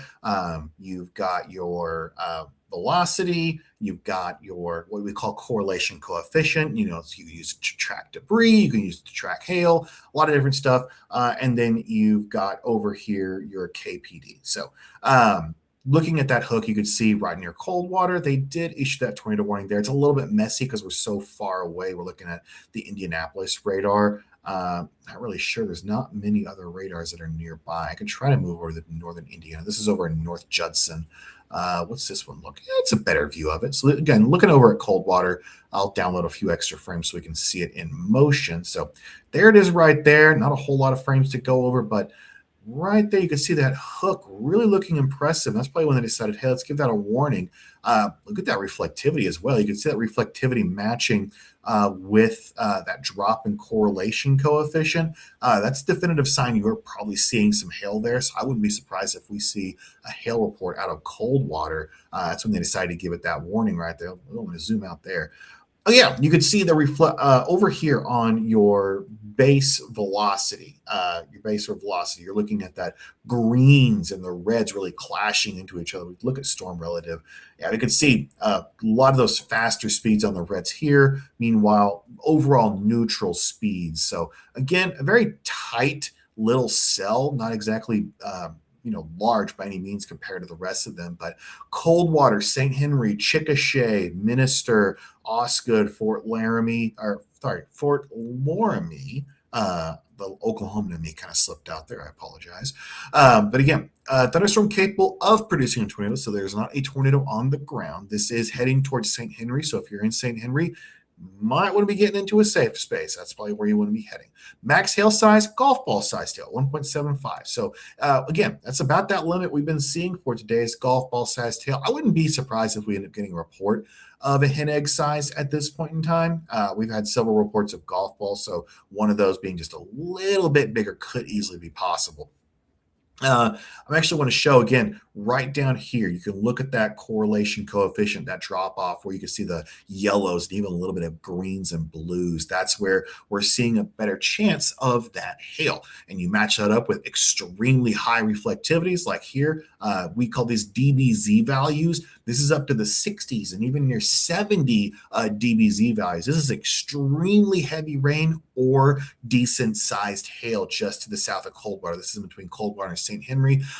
If there is a tornado, we are going to be seeing that right along this area right here, just over St. Henry. So if you're in St. Henry, again, get in that safe space. Even if there's not a tornado on the ground, you are going to see some pretty strong winds and possibly some decent sized hail. So just keep that in mind. Again, watching that correlation drop off, kind of keeping a close eye on that correlation drop off, just because if we do see that warning for a tornado possibility, that's where we're going to be watching for that debris signature. Actually, we've got 2 more tornado warnings over in Ohio. So let's actually change radars real quick to get a better view. We're changing over to the Columbus radar where we can get a better view of the other 2 little cells. Please load for me. Does not look like it's wanting to load for me. Let's see if we can get a different site to load for us. I want to see something. And these look not necessarily the greatest. Let's try one more time at Columbus. See if we can get to load for us one more time. Please be kind to me, Columbus. Does not want to load for me. All right, let's just get into our Earth. This is a little bit rougher when it comes to how precise it is, but it lets us look at everything all at once. So here's our 3. This is our 3 tornado warnings we're looking at right now. We're looking one towards Millersburg. This is in central, sort of eastern-ish Ohio. We've got another tornado warning. This is just to the north of Columbus. This is an area where we're saying that if it has the possibility of seeing tornadoes, it's going to be in here in Ohio. And here's that other cell. This is that one just near Coldwater and St. Henry. So we went from 1 tornado warning, Taylor, to 3. So now we've got 3 tornado warnings in Ohio, kind of catching you up on all that. We've got one at Millersburg, one just north of Columbus, and then that one we were watching as you were heading out for just a second. Hail reports in this one. I could see the possibility of seeing some golf ball sized hail in that one that we left on near Coldwater. Very high reflectivity. I was looking at some of the radar sites are not wanting to work today, it seems, on GR Analyst, unfortunately. But we were looking at the correlation coefficient alongside the reflectivity. And it was looking pretty impressive. We had some decent little hail spikes in this little cell right here. Matching up with that high reflectivity. So I think we're probably going to get some reports in Coldwater of some large hail. Yeah, that'll be really interesting to keep an eye on. And I was going to see if I could load any radar data either. And, it just may be a thing of not us, it's GR. But I can see exactly what you're... On one of my other programs that I've got here, it does look like it's loading up properly. So it looks like a GR is having some issues today. That's tough. And I hope that everyone in there still has a good way to get warnings, because whenever we don't have this data, we need, chasers on the ground and other ways to get our information. So again, if you are inside of this red polygon, make sure that you are sheltering at the moment. We are also watching for large hail, as Martin said, as well. We're looking pretty far up into the storm right now, so our data is a little unreliable, but we must have some reason for golf ball size hail for this storm to be warned for. Golf ball size hail is what this storm is warned for. So we've got some big hail and potential tornado. I'm also seeing this cell just to the west of that tornadic, or that possible tornadic supercell right there. This one is the only considerable severe thunderstorm warning we've got for winds, but I'm looking at, look at that hail spike there. That is impressive over Winchester. So yeah, really I would not impressive. be surprised if this one starts getting popped for a hail, even though it's saying only 1 inch hail currently. Max wind gusts are 70. It's the reason it's got that considerable tag on it. But actually, speaking of, look at that. There's new severe thunderstorm warning just issued for that. Still only 1 inch hail, though. A hail spike does not necessarily mean for sure that you're seeing big hail, but it could mean a lot of hail. But with it being this tight, I'm surprised that we wouldn't be seeing some larger hail reports out of this, because if you match it up, you're seeing a very, very high KDP values is there as well. Yeah, so if that's true, a lot of hail or large hail, a lot of hail or large hail, but also 70-mile-per-hour wind speeds. I mean, that hail's flying around. Like, that is very, very impactful no matter the size of the hail. That thing is flying around as it falls to the ground. So we are seeing that. It's radar indicated right now that that is potentially what we're seeing in this area. I think that we had one question on here about Muncie. And Martin, I know that you know this area a little bit better than I do. I think it's, hold on, let me verify. I think it's the Muncie I'm thinking of. Yeah, Muncie, Indiana. That's what I was thinking of. Yeah, so that is actually I gotta remember, I believe it's near Fort Wayne. Yeah, so if you go Indianapolis. Oh, there it is. Yeah. So actually, Muncie, you just had this storm pass by. So more than likely, you're going to be seeing somewhat calmer conditions. Looking at the temperatures out toward Muncie, it's not exactly. I can almost guarantee it's going to be kind of chilly out there post frontal. And as we've been saying today so far. Just because you're past the front doesn't mean the severe thunderstorm is completely gone, but it does for sure limit the severe potential out there. It's currently 66 degrees in Muncie. There was a couple reports of, I think, what is it? Is it quarter-inch pea size? Is marble size hail? Teeny tiny, right? A little bit, like the size of a Dippin' Dot. A very, very small hail. But yeah, so far over in Muncie, temperature is probably going to be falling off pretty soon. I mean, just behind it, Huntington, you're sitting at 55 degrees. Even just look at just Indianapolis, north side of Indianapolis, 59, south side, 80. 20-degree difference in a whole metropolitan area. I mean, that tells you just how strong the front is. And it tells you exactly where the front is, too. Mm-hmm. Yeah, I mean, the dirty and quick way to figure out where the front is just to look for the temperatures. You can obviously look at the winds, and in this case, it completely matches up. You can see all these wind barbs right here. The wind barbs, think of it as an arrow. An arrow, which direction you're going to shoot that tip is the direction the wind's coming from. So the little feathers at the end, that's the direction that it's coming from. So again, these little wind barbs you're seeing around South Bend, Warsaw, that's your north wind. Meanwhile, out toward Bloomington, Columbus, Indiana, Cincinnati, you have that arrow pointing upwards. So it's a south wind. So that's how the way you can really look at a wind barb and tell which way the wind is going. So, the real way that we see up front is by the winds, but in most all cases, the temperature, it will get you just by as well.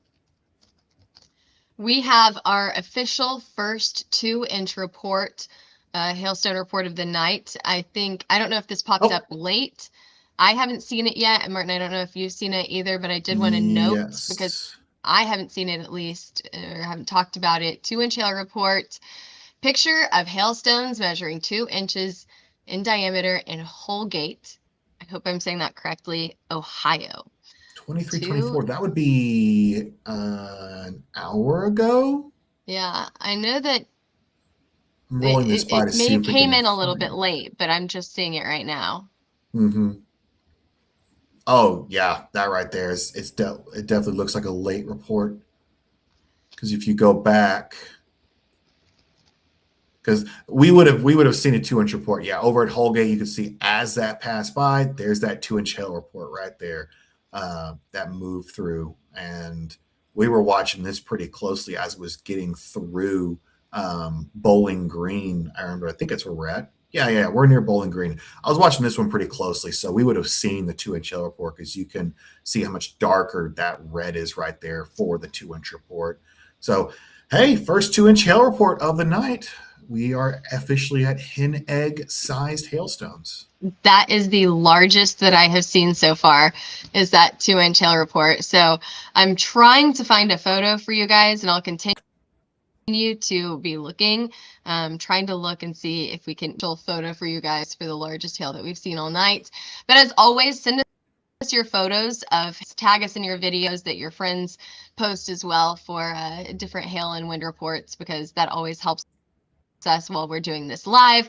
But I'm sure it also, if you have any impacts to your homes or property or anything, make sure that you take those pictures of the event itself. I'm watching a little bit of videos now showing just how hard this was coming down. I mean, it looks like it wasn't just large, but it was coming down very, very hard, and there's a lot of hail too. It almost looks like snow from too far away. So I'll try to find something that I can share with you guys as I'm looking through. I'll keep you guys updated, but it does look like all of these videos that I'm seeing, there's a lot of hail.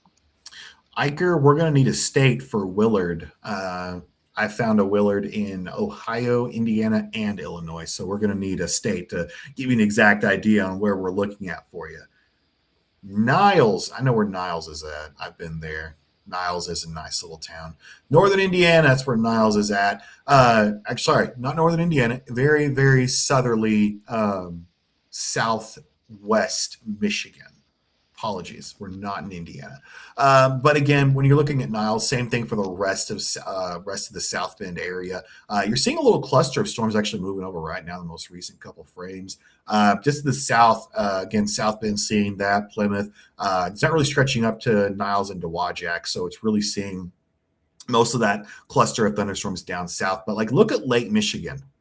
Granted, there's probably a little bit of help from the cold sea right now off of Lake Michigan. Michigan City is like right next to the lake, so they usually get a lot of lake breeze. But these temperatures are super cold. Benton Harbor, all the way down Lake Michigan's at 39 degrees. So I know Taylor said that she saw reports of hail at 37 degrees. I'm hard pressed to say that we're going to have anything super crazy at 39 degrees. Martin, I'll show you the video. I took a video. I said no one's going to believe me. I took a video of that hail report. $50 size hail. Yeah, pretty impressive at such a cold temperature. I will have to say that right north of there, it was snowing. So it was just a convective little thunderstorm. It was actually a day that we were watching for storms, I think, down in either Oklahoma or Texas, and they underperformed across the state line. But then you go up to Kansas where it's snowing, and then that's where you get your hail. So it's possible. It's not very textbook, but it's possible. New mesoscale discussion just came out. Let's see. This is concerning Severe Thunderstorm Watch number 76. That is that Severe Thunderstorm Watch that is covering Indiana and also into Illinois. I do want to note they are not including Northern Indiana and parts of Northern and Central Illinois in this discussion. Usually what this means is that with the next watch that they're going to be putting out, they're going to be not including that area. Now, again, this is a far from a textbook event, but normally when they do that, they do tend to exclude counties. Granted, again, you're sitting at 30. It is 39 in Chicago now. So, on the other side of Lake Michigan, it's not the lake this time causing these temperatures. This is just the cold front driving down these cold temperatures, and it is very, very difficult. So, storms have a history of wind damage, large hail up to the size of golf balls. We could put an asterisk on that, hen egg size now. The environment will remain favorable downstream. So downstream means basically think of the cold front as a water moving down a river. As the direction downstream, that's what they're talking about. So past ahead of that cold front, they're still watching closely. Behind it, maybe not so much. They're noticing over in Illinois, they're seeing the possibilities of the latest model runs could show additional severe thunderstorm development possible over the next couple of hours with some severe hail and wind threat accompanying the strongest storms. So that is over in parts of Illinois. So they're saying, the possibility of these storms continuing, there's enough energy still left. There's enough shear in the organized storms to continue a severe threat. So they're talking about really maintaining this little severe thunderstorm watch that they've got going on across Illinois and Indiana. I do want to note there's no severe thunderstorm warnings now active in Illinois. And you might think, oh, well, we're good now.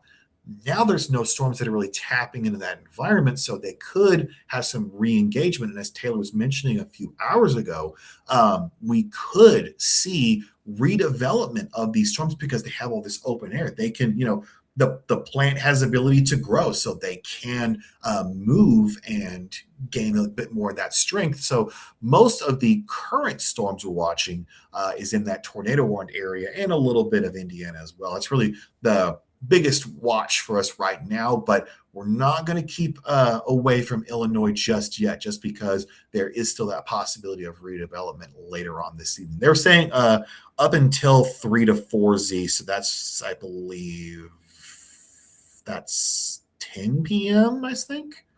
Yes, the severe threat maintained through about 10 p.m. With about 1,000 joules a cave. Wow. Oh, yeah. So we still have a while until we are officially severe clear.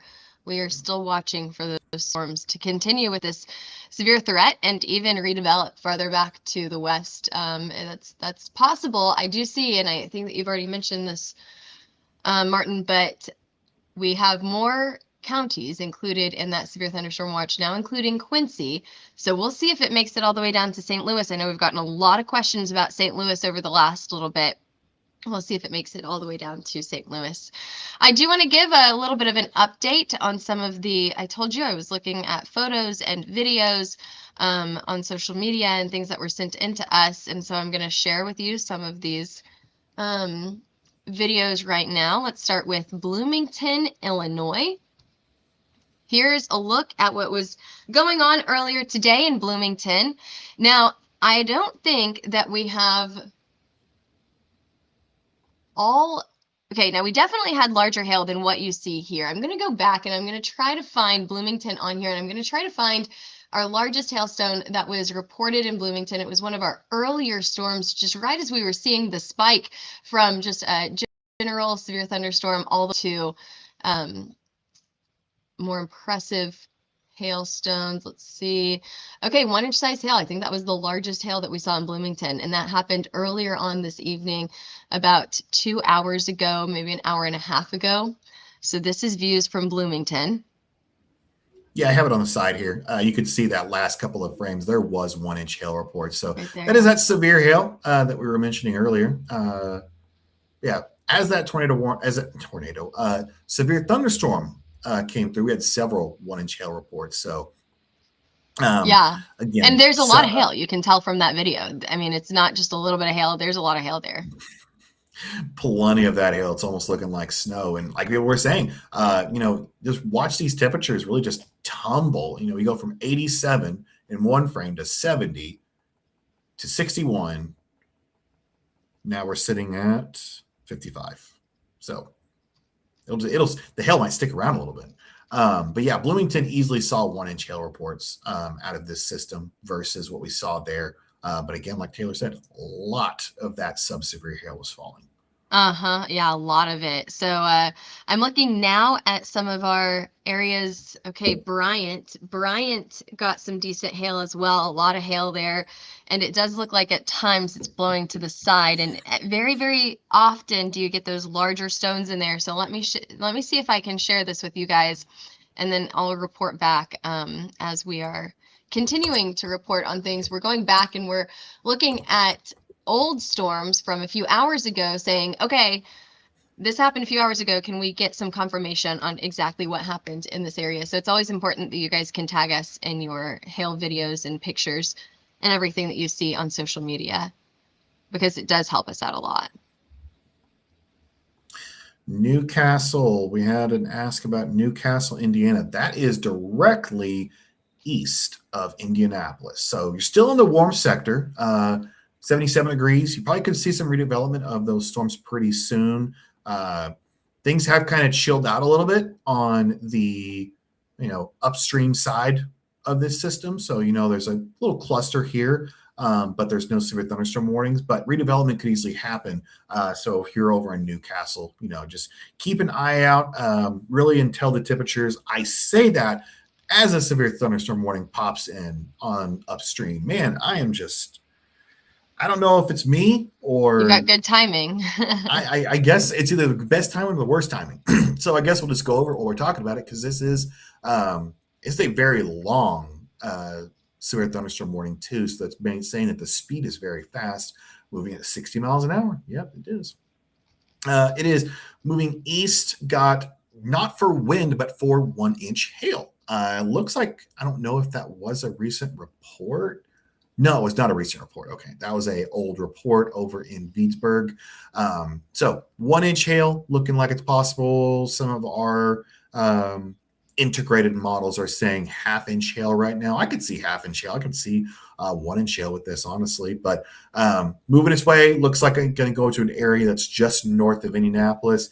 All should say it probably will eventually fall apart as it gets in the cooler air, but here it is, 59, 57, 51 degrees, and it keeps on trucking.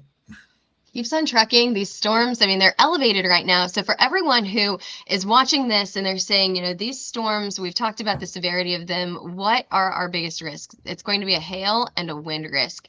These storms have a very low tornado risk for the most part, especially if they're in the cool side. Now, if they're still in the warm sector, if those temperatures are still in the 80s, then they still have that tornado risk, especially as you get farther into places like Ohio and even to the eastern portion of Ohio into Pennsylvania. So that's still something that we're watching for. If you are in Indiana, Illinois, you're going to have a pretty low chance for a tornado at this moment, especially if those temperatures are below 70. It's going to be a lot harder for a tornado to form. So it's possible, but it's a lot harder. Just in case you guys are worried about your, what is my severe risk? It's a pretty low chance for tornado. Oh, we're getting really nerdy now with our. I love this. Hey, you said elevated. I do too. I absolutely love it. Yep, let's talk about it. Let's talk about elevated storms. So what we're literally doing here is we are quite literally poking into the storm. We're actually looking at a cross section of the storm. So you can think of it as you're looking at the storm, you just take a slice of it. Now, Taylor was talking about how these are elevated. So look at this, 30,000 feet, 20,000 feet, very, very high reflectivities. You usually don't get this high, especially when we're talking about being so elevated. That's what we're meaning by these storms their reflectivity is so high. And because that they are elevated, it really, really dampers down on that tornado threat, but not so much the hail threat, because that actually correct me if I'm wrong, I wouldn't really say elevated storms have a higher chance for large hail, but it does help push that moisture up to where it can refreeze. But also, you need these hailstones not just to get high up so they can freeze, you need them to go down so they can collect more moisture and then go back up again. So that's how you get that really big hail, is by going back down, getting caught by the updraft, going back down. It's a cycle until the updraft can't sustain the hail anymore and it falls down. So, but again, it's definitely very elevated right now. And That makes it very good that we don't have to worry about tornado threat, but still we are definitely seeing a hail threat for sure. Yeah, absolutely. Still getting that hail threat currently. We're still obviously with a strong wind threat as well. These storms, I don't know about you, Martin, but it feels like they've slowed down a little bit. I mean, we were seeing 70-mile-per-hour storm speeds earlier, and now we're at 60, 55 sometimes. So just a little bit of a slowdown is going to help these storms to organize and sustain that intensity.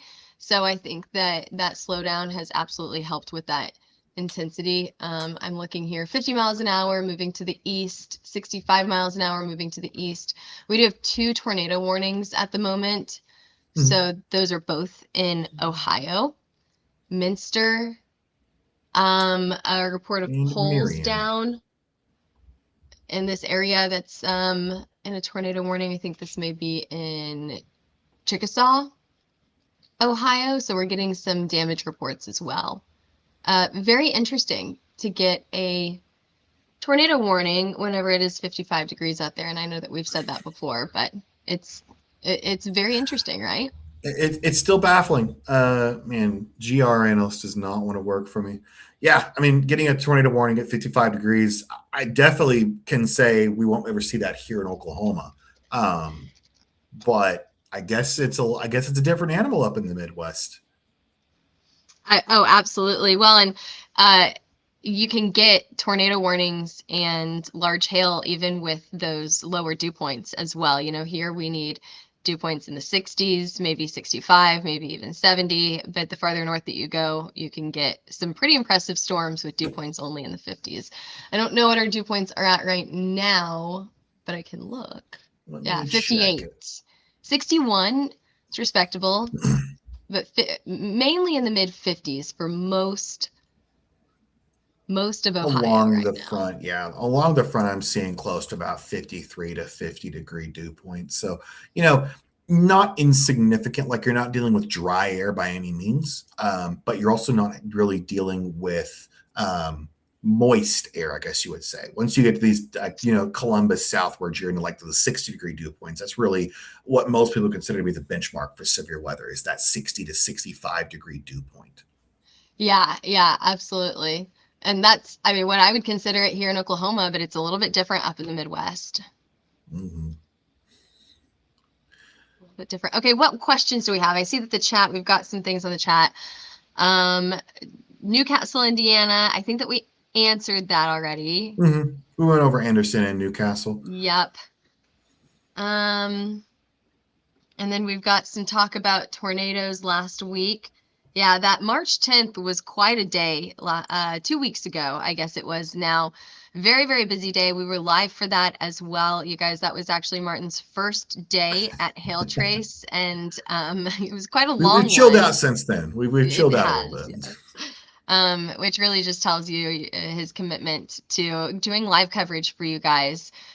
We've got more storms that we're expecting next week, and so we'll be doing live coverage for you guys as well during that. Make sure that you follow us on these social media pages so that you can continue to get these live updates. I see that we have a brand new tornado warning. This is from that storm that's in Marion, and it's continuing to track down to the southeast into Mount Vernon right now. The National Weather Service is saying that tornado and golf ball size hail is possible here, and they've warned this until 9:30 Eastern time. So we actually have another hour, a little less than an hour, about 51 minutes left on this tornado warning here. This is tracking to the southeast pretty fast too, at about 65 miles an hour. Yeah, that's moving pretty quick. The other cell that was also near Minster, they've dropped the tornado warning, but they are keeping the considerable tag on the severe thunderstorm warning for golf ball sized hail. So these probably are 2 things we're watching pretty closely. I want to see if I can get some kind of GR analyst radar to work. I really want to be able to get a better view of that tornado warning because the hook on that one looked really impressive, but I just cannot find a single site that wants to work with us right now. Well, that one is about as close as we're going to get, really. Looks like it's really rough. really rough. And that is also not really wanting to work with me. Base velocity is not really wanting to go with me. Oh man, GR Analyst is giving me fits today. Because I can't get a single radar around it to work. Dayton doesn't want to work. Columbus doesn't want to work. Guess we're sticking with GR Earth today. I want to look real quick on radar scope on my other computer real quick to see if I can see anything that looks that should be a little bit concerning. Well, now I know why. Two of the radar sites are actually down, it looks like. This is not a good day. Not a good day for those storms. Yeah, for those radar sites to be down whenever we have storms around. Yeah, definitely not a good day for that to happen. Yeah, I mean, I could see. Yeah, there was that really recent hook that kind of developed in on itself, and that probably is the reason why they went with that warning initially. And with it maintaining its structure, that you can see that little hook echo right there. And granted, this is a very unorthodox and honestly kind of a dirty hook echo. So it could be a little bit because we're using our other lesser precise program. It's not really reading it that cleanly, but what I'm looking on our other side as well, it's just kind of falling in on itself a little bit, which sometimes it does do that whenever it is cycling, or sometimes whenever it just fully collapses in on itself. So it could be a cycling, or it could be that it's losing its, the little hook echo, that little thing, the little stringly thing that if there was a tornado, it would be there. So we're kind of watching that pretty closely. But I think still the biggest thing is about, golf ball sized hail. That's not insignificant. No, I mean, that's pretty impressive. And I'm actually going to share my screen here. And not quite sure which one this is. Let's see. Because I'm looking at what's called the Warn-On forecast. Maybe. Here we go. There we go. So this is a very interesting weather model. Meteorologists, we use all kinds of different weather models. We use something called the NAM, the HERD, GFS. If you're a weather nerd like we are, then you've definitely heard these words before. But basically what it tells us is it tells us all types of different possibilities of things that could happen with storms today, tomorrow, next week, 3 weeks from now. So what I'm looking at here is a short-term model, which are oftentimes some of the more accurate models. And this is coming from NOAA, National Weather Service. And what this shows right here, all those black lines, this is showing the potential for hail as we go into the next hour.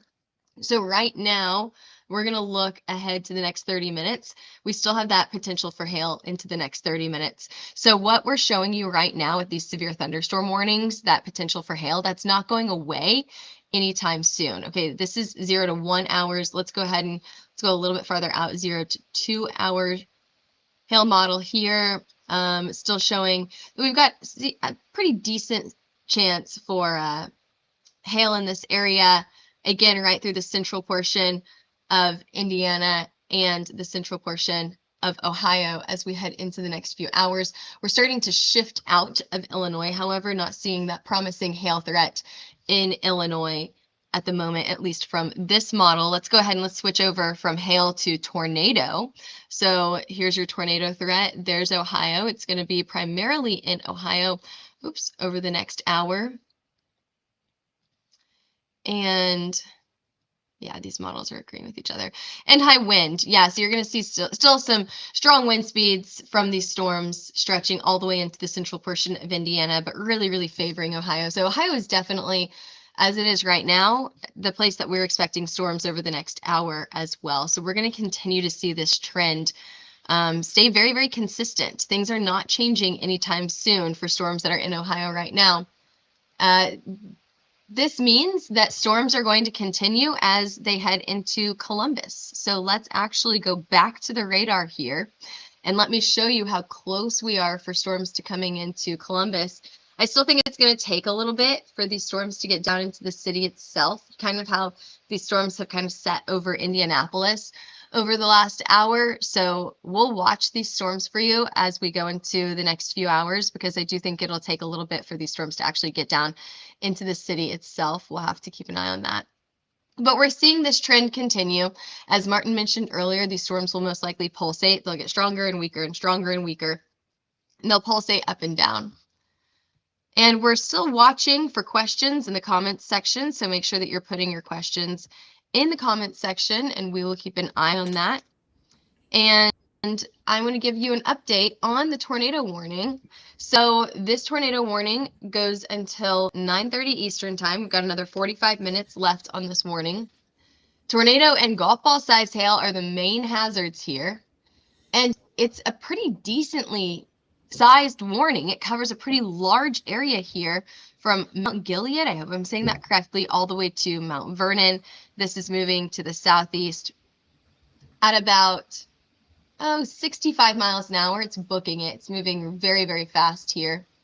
Is this the same storm that produced this large hail in Finlay? Yes, it is. So earlier today, about an hour ago, this storm produced golf ball size hail in Finlay, and then continued to track to the south and east, just strengthening, rotating, and now is our newest tornado warning. And I think actually our only tornado warning right now is this storm. Yeah, and which is great news. Martin, I was telling everyone that I've been watching the models, and it looks like this trend is likely to continue as we head into the next hour of just wind, hail, potential tornado as well every now and then. Yeah, it seems like it's going to be that way for a bit. Yeah, we're watching mainly just, at least right now, it's mostly there's not really even a whole lot of severe thunderstorm warnings in Indiana now. We're actually only seeing one, and that's over at Crawfordsville toward Indianapolis. That was the one that was not too long ago, and it's again your garden variety. Max wind gusts is not even being registered, and 1-inch hail. So not exactly a super hailer by any means, but several severe thunderstorm warnings across Ohio, including that one tornado warning, which our programs are saying just under 1-inch hail it could be possible in this right now. But again, our internal models are not the most accurate. But so we usually wait for the reports to really kick in to kind of verify what the hail size is. I want one more time go back to this model that I was showing earlier, because I want to show, I think any model would show this, how slow these storms will, while they're moving fast overall, 60, 65 mile per hour storm motion is very, very fast, but it's kind of going over the same area over and over and over. So what you're going to look at here is a bunch of different models, and you don't need to know exactly where each storm is. What you need to know here is that these storms are starting now in central Indiana and central to northern Ohio. And over the next 6 hours, they barely move to the south. Here we are at 1 a.m. and these storms are still hanging out in central to maybe central southern portions of these states. So this front looks like maybe it has parked itself, and yeah, and I'm very interested to see how that's going to impact our storms, because we've had storms sitting just north of Indianapolis now for maybe an hour, and I kept saying, I think that the storms are going to come in pretty soon. And they've just kind of sat just right north of the city here. And that may be the case for Columbus too, where these storms just sit just a little bit north of the city for a prolonged period of time. I think it's going to be very interesting to watch. Yeah, and we were talking about this right before we went live. They did what we call a mesoscale precipitation discussion. It's exclusive for something like flash flooding or overall broad scale flooding. And I'm not surprised that they kind of caught on to that pretty quickly, and they were thinking, hey, we could get some pretty heavy rain out of this as well. That could cause some flash flooding. Don't have any flash flood warnings yet, but we absolutely could be seeing some. Yeah, absolutely. I want to see what our excessive rainfall outlook was for today. Level 2, mainly over central Ohio, mainly just including Columbus, including Delaware, including Marion, including Mansfield, Worcester, Canton, and then just barely making its way over the state line into Pittsburgh. So that's a level 2 flash flood threat there. And I think that is for storms that we just showed you that are happening right now, and then they won't move for a long period of time. So basically what's going to happen is we're going to see these storms over in Indiana move into Ohio, and then we're going to see the next ones, and they're just going to continue to move into this space. And what we call this is it's these storms that just pass over the same area over and over and over and bring too much rain to that area too quickly, and that is what causes the flooding. And unfortunately, this may last a few hours. Thankfully, most people are inside during this time. Hopefully, most people stay safe, and or everyone stays safe, and they're not getting out in the dark in this flooding conditions. Hail for north side of Indianapolis. Oh, these storms have just set right north of Indianapolis. They're kind of teasing you guys just in the northern portion of the metro. Right now, I see reports of small hail described as bean-sized from the Storm Spotter. Okay, that's a new one. That can mean a whole lot of different things. Alrighty, that's a new one. What type of bean? Are we talking like Lima or Pinto? Or I'm just kidding. Say, you got Lima, you got Pinto, you got Black Eye. It's like we got so many different bean sizes. Bean-sized hail in Sheridan. I'm sure that is not what you expected. Nice Auto Image LLC when you asked hail on the north side of Indy. Being serious now, we are watching for this severe thunderstorm right here. It will slowly but surely make its way over here, and probably staying just to the north of Indianapolis, probably not going into the city until later on. And that's kind of what we were talking about earlier, is just, you know, these storms are going to struggle to make a southern movement. They're mainly going to track to the east for the most part. They're not going to make that south movement very easily. So Columbus may be in the same boat, where it may take a while until you guys get storms in Columbus as well. It may be an overnight system in Columbus. Normally when you get to those overnight systems, at least along the front, it's really just mainly a wind threat, and not expecting, you know, our biggest severe risk absolutely was going to be in this area where we're seeing high moisture, high lapse rates mixed with ahead of that cold front. But as this cold front kind of eats into these lapse rates, we're going to have a really hard time getting large hail into the overnight. Now, it doesn't mean we can't get large hail. It just means it's going to be much more difficult to get said large hail. Oh, I think your mic just died, Taylor, because I can't hear you anymore. Okay, how about Never now? mind, you're back. It's a simple on-off button. It does amazing. But yeah, a simple rule of thumb here is that, to your point, Martin, through the overnight hours, our temperatures go down. These storms have less fuel to work with.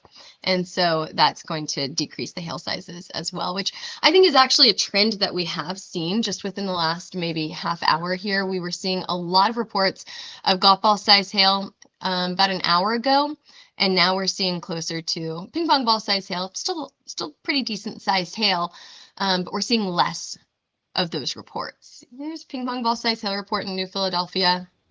Other than that, it's been quarter or smaller over the last half hour here. So I'm wondering if, while we will still get hail, if it'll be a little bit smaller.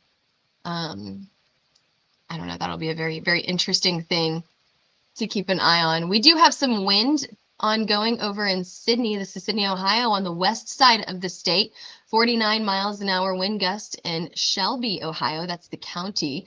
And then we also have from the AWAS station a 49 mile per hour wind gust. These are all sub-severe, but I think because of the potential for strong wind speeds, this storm went ahead and got warned. And I think that's a very, very similar case across a lot of Ohio right now, where it's very close to going over that severe threshold. So they just went ahead and warned it, especially with that potential for embedded tornadoes in this very, very messy looking storm right here. Yeah, I just want to know before you talk about the tornado warning, we actually did get a report right around 7 o'clock or so that we had a roof of a prefabricated shed got blown off over in Hardin, Ohio. If you Wow. want to find it, it's near Lima. It's about northwest to your where you're currently at. A little bit south. You're on top of it. There you go. There you go. Okay. Good directions. 51 mile per hour AWAS station. Let's see. Oh, too much. And that was a storm report? Yes, it was an actual storm report. It was near Lima, just south of Ada. With thunderstorm wind damage, roof of a prefabricated shed blown off in Hardin County, Ohio. It was a resource of the public. Oh. We've also got reports here, report on Facebook of trees snapped and a tree down in a home in Gomer. Public estimated time of 7:45 this evening, maybe closer to 7:48, according to the radar. A semi blown over on US 30 with possible injuries. Unfortunately, that happened in Middle Point, and the emergency manager in this area has reported that. And we're seeing reports of 50 mile per hour wind speeds. However, we can't rule out anything stronger. A metal roof blew onto US 68 south of town, and that's in Kenton, Ohio. I mean, it's just one after the other of impacts that the National Weather Service is reporting here. And there it is. There's that one. My cursor is right over it, of the roof of a prefabricated shed blown off in this area as well. And that happened, let's see, just about 50 minutes ago. So at the very top of this hour, at 7:07 is when that happened. So I do want to also note, I'm looking at the NWS official reports. So far, we've had two large hail reports. One was 2 inches in diameter. It was about 2324 Z, so roughly about, was that 5:30? Yeah. It's 5:30? Yeah, so around 5:30. Pictures of hailstones 2 inches in diameter in Holgate, Ohio. Time was estimated by radar. And then so far, the biggest hailstone reported today, a photo from Facebook showing a hailstone the size of, and this is a new one as well, Taylor, a medium-sized lemon. They have there's estimated 2 to 3 inches. The official estimated size is 2.75 inches. That was in Huntington County, Indiana. It was estimated off of radar. It was north of Mount Etna, off of State Road 9. So just north of Mount Etna in Huntington, Indiana. I'm going to try to find it real quick to see if I can backtrack and see where that was at, because there's Huntington right there, actually. So let me backtrack a little bit. I'm going to see if I can find it. Yeah, I don't remember that one popping up, but it may have been a later report that we just didn't see. That's absolutely possible. Oh, it did get past us, actually. It was covered up by a golf ball sized hailstone. It was in Mount Etna, 2.75 inches. Photo on Facebook showing hailstone the size of a medium sized lemon. Yep. It was, in between Huntington and Mount Etna, just to the northeast of Indianapolis. Northeast of Indianapolis, okay. Wow. Okay, so I would that's close. I would like it if the larger hail report was on top of the smaller hail report. I would really like that, but I don't know how they're oriented. But that one kind of slip past us a little bit there. Dayton, Ohio is checking in. You guys have a severe thunderstorm warning just north of Dayton, Ohio. This is warned. My assumption is for wind. Yes, 60 mile per hour wind gust and quarter size hail. This is what we call marginally severe, just barely over those severe thresholds. You could get a little bit of hail in here. However, we haven't seen these storms in recent history produce any hail. So I'm very, very curious, or produce any significant hail rather. So I'm very curious if you guys will get any at all. But Dayton, Ohio, thanks for joining here. We appreciate you hopping on here. You guys will have storms here pretty soon.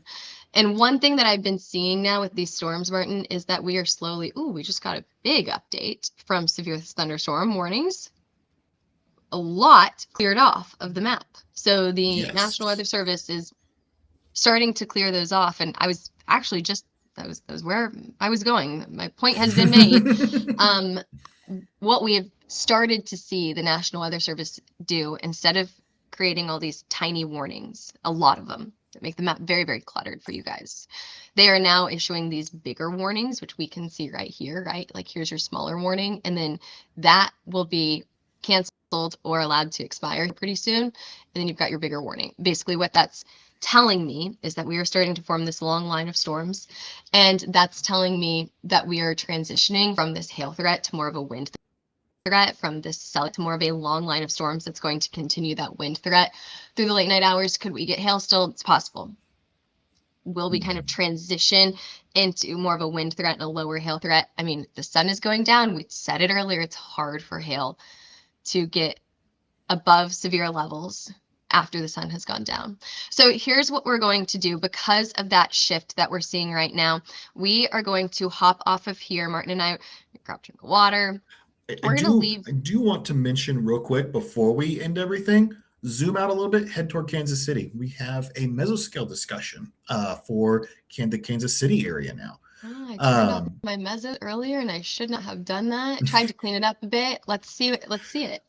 So they are saying right now, very low chance of a watch, 20% chance of a watch. They're saying they're expecting an increase in thunderstorm coverage over the next couple of hours, just north of the surface cold front. So again, this is going to be if you turn on the temperatures, you can see half of that. Half of in this MCD is actually already past the cold front. So, you're seeing a lot of these temperatures much cooler already.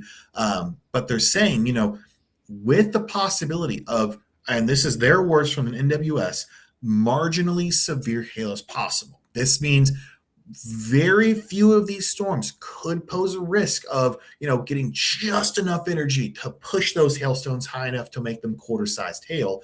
But it's not really worth enough to make a watch out of. They're only giving a 20% chance of putting out a watch compared to what they were talking about with these other two watches, 80% chance of making a watch. So more than likely, we're not going to see a watch, but I just wanted to notice it and mention it before we head off, just to say like, hey, we're watching Kansas City as well. Even though the chance of severe weather is much lower here, we're still watching it.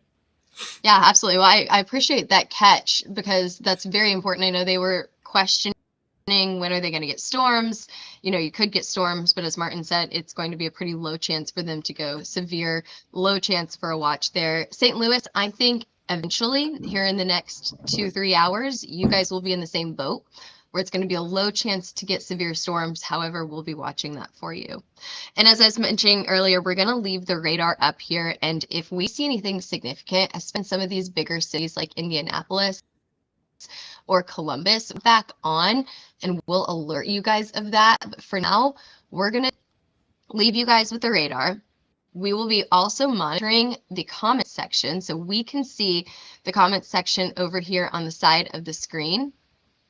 And I appreciate the comments over here. I mean, we're just going. I love it. So I appreciate the comments over here. We are going to hop off just for the moment. If we see anything big, you guys stay on here and put your questions in the comment section, and we'll hop back on and answer those comments for you and those questions. And then once storms come into some of our bigger cities, we'll hop back on for that as well. Until then, thanks for watching. Meteorologist Taylor Cox here with meteorologist Martin Lowrimore with HailTrace. We track storms across the entire country, so always tell us where you're watching from. And join us on our live noon show every single weekday.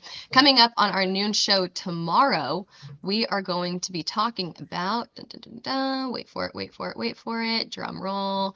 I'm really stretching this out here. We are going to be talking about storms next week. So tomorrow we're going to be talking about a look ahead into storms next week and where we're expecting those to form as we head into the late portion of March and into early April. So we'll be talking about that on our noon show tomorrow. And we'll be watching the radar in the meantime for the rest of the evening tonight. We will talk to you guys soon. Thanks for joining us tonight.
Hey, Hail Stalkers. I am back to give you a little bit of an update and check your comments and your questions from the last few minutes. As I mentioned earlier, we are starting to see our storms slow down in terms of intensity and how numerous they are, but I did want to go ahead and pop on our radar and show you what we are currently seeing, because we've stormed south of Champaign, Illinois now. So we've got a few more severe thunderstorm warnings in Illinois. We are also watching for one storm just south of Pittsburgh as well. So I want to give you an update on this storm as well. I just got a HailTrace notification. Let me see what that says. Talking about the storms as well. They're discussing how we had storms earlier tonight that could have impacted a lot of people. So let me go ahead and get my radar popped up here. Let's do this and this. And let's talk about those storms that are happening. Well, let's go west to east. Why don't we? We've got storms that are moving out of the Missouri, Iowa, Illinois state line. 1-inch size hail has been reported with this so far. It's going to move into Fort Madison right now, and it is warned for 60-mile-per-hour wind gust and quarter-size hail, 1-inch size hail there. Now, a more impressive storm is moving out of Allenville into Humboldt, Mattoon, Charleston, Illinois, south of Champaign, Illinois. This has produced golf ball size hail already, and it is warned for ping pong ball size hail right now, but no wind mentioned in that warning. And then we've got one more severe thunderstorm warning in Assumption, Illinois. It has produced ping pong ball size hail before. However, it is actually it's produced some strong wind. However, it's warned for quarter size hail and 60-mile-per-hour wind gusts. Let's jump over to Ohio. No severe thunderstorm warnings happening in Indiana right now. Ohio, it looks like we still have a $50 size hail warning for you guys. There's storms going into Cambridge, Ohio. And this storm looked impressive earlier, producing golf ball size hail, ping pong ball size hail. But as it moved a little bit closer to Pittsburgh, just to the south of there into Washington, it started to weaken, and it's warned for $50 size hail and 60-mile-per-hour wind gusts. You know, we told you earlier that this hail risk would continue, and it has. It's just been a little bit more minimal than what we originally saw earlier in the evening. Now, we have been live for about 3.5 hours, so I'm going to go through some of the questions that I've compiled during the last half hour, and we'll see if we can answer some of these.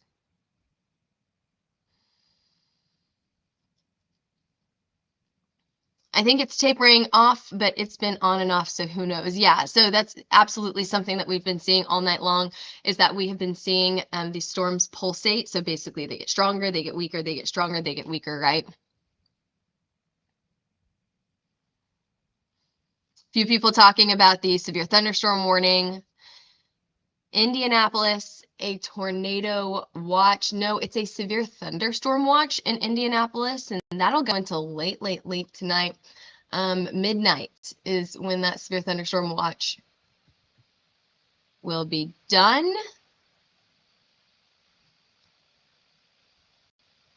Any other weather questions?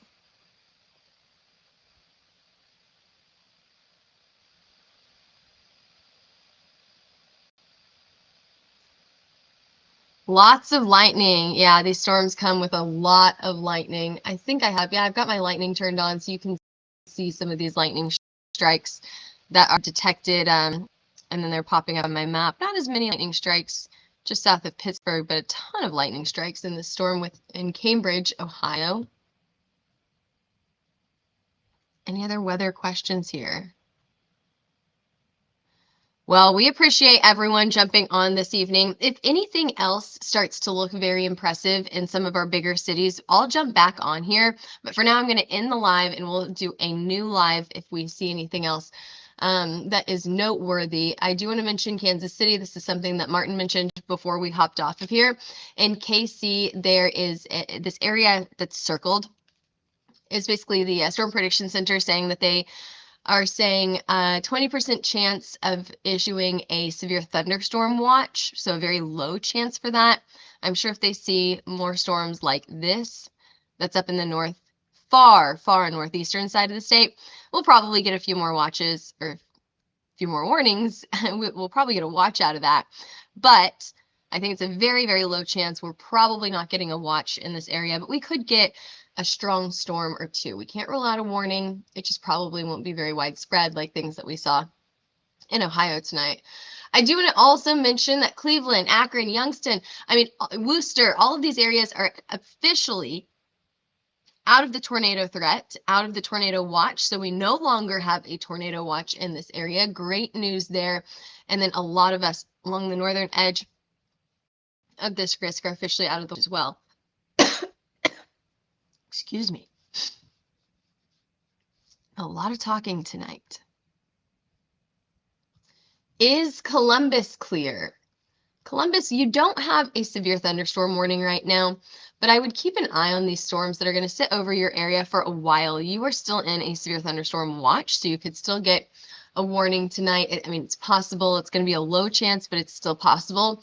The watch is for scattered, damaging, and isolated significant gusts to 80 miles an hour likely, scattered large hail, and isolated very large hail. Events up to 2 inches in diameter also likely. And again, that's coming from the National Weather Service. Quote from the National Weather Service there. And that watch goes until 11 p.m. Eastern time. So Columbus, keep an eye on this for another hour.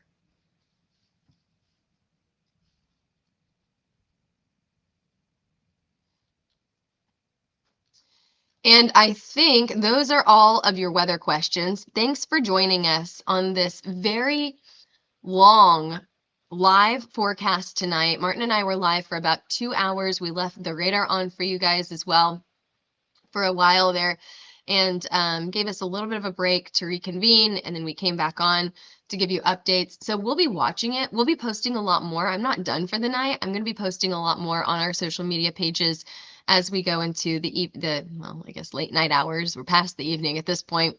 So follow us on all forms of social media. We also do a live forecast every day, every weekday at noon. So follow us and catch our live forecast tomorrow at noon. Tomorrow, we're talking about storms that are happening next week. We are already setting our sights on the next round of storms, so make sure that you follow us for more weather updates, and we'll keep you guys updated. We're pretty good about keeping you guys updated. If you want a wind, hail, or tornado map, head to HailTrace.com. We will get you set up with a tornado map, hail map, or a wind map at HailTrace.com. We can do demos, we can do trainings. We actually had someone come in today and say, I don't know how to use the app, I need help. And we had someone sit down with him right there and helped to use the app. Now, you don't have to come into the offices for help and training on the app. You can actually just give us a call for that help. And I'm actually going to pop our number on the screen here so that if you need any help with our app or getting set up with a subscription, you guys have that number in front of you, and it's very easy. All right, here we go. Oh, I forgot to turn my TV on this time. Just a reflection back here. All right, follow us on all forms of social media and give us a call at 855-334-4245. We can help you with app help. We can also help you with getting set up on a subscription at that number. Give us a message at info@hailtrace.com or head over to hailtrace.com for more weather and more HailTrace information. All right, I'm meteorologist Taylor Cox. I will see you back here tomorrow at noon for your Friday noon forecast. Thanks for joining us today.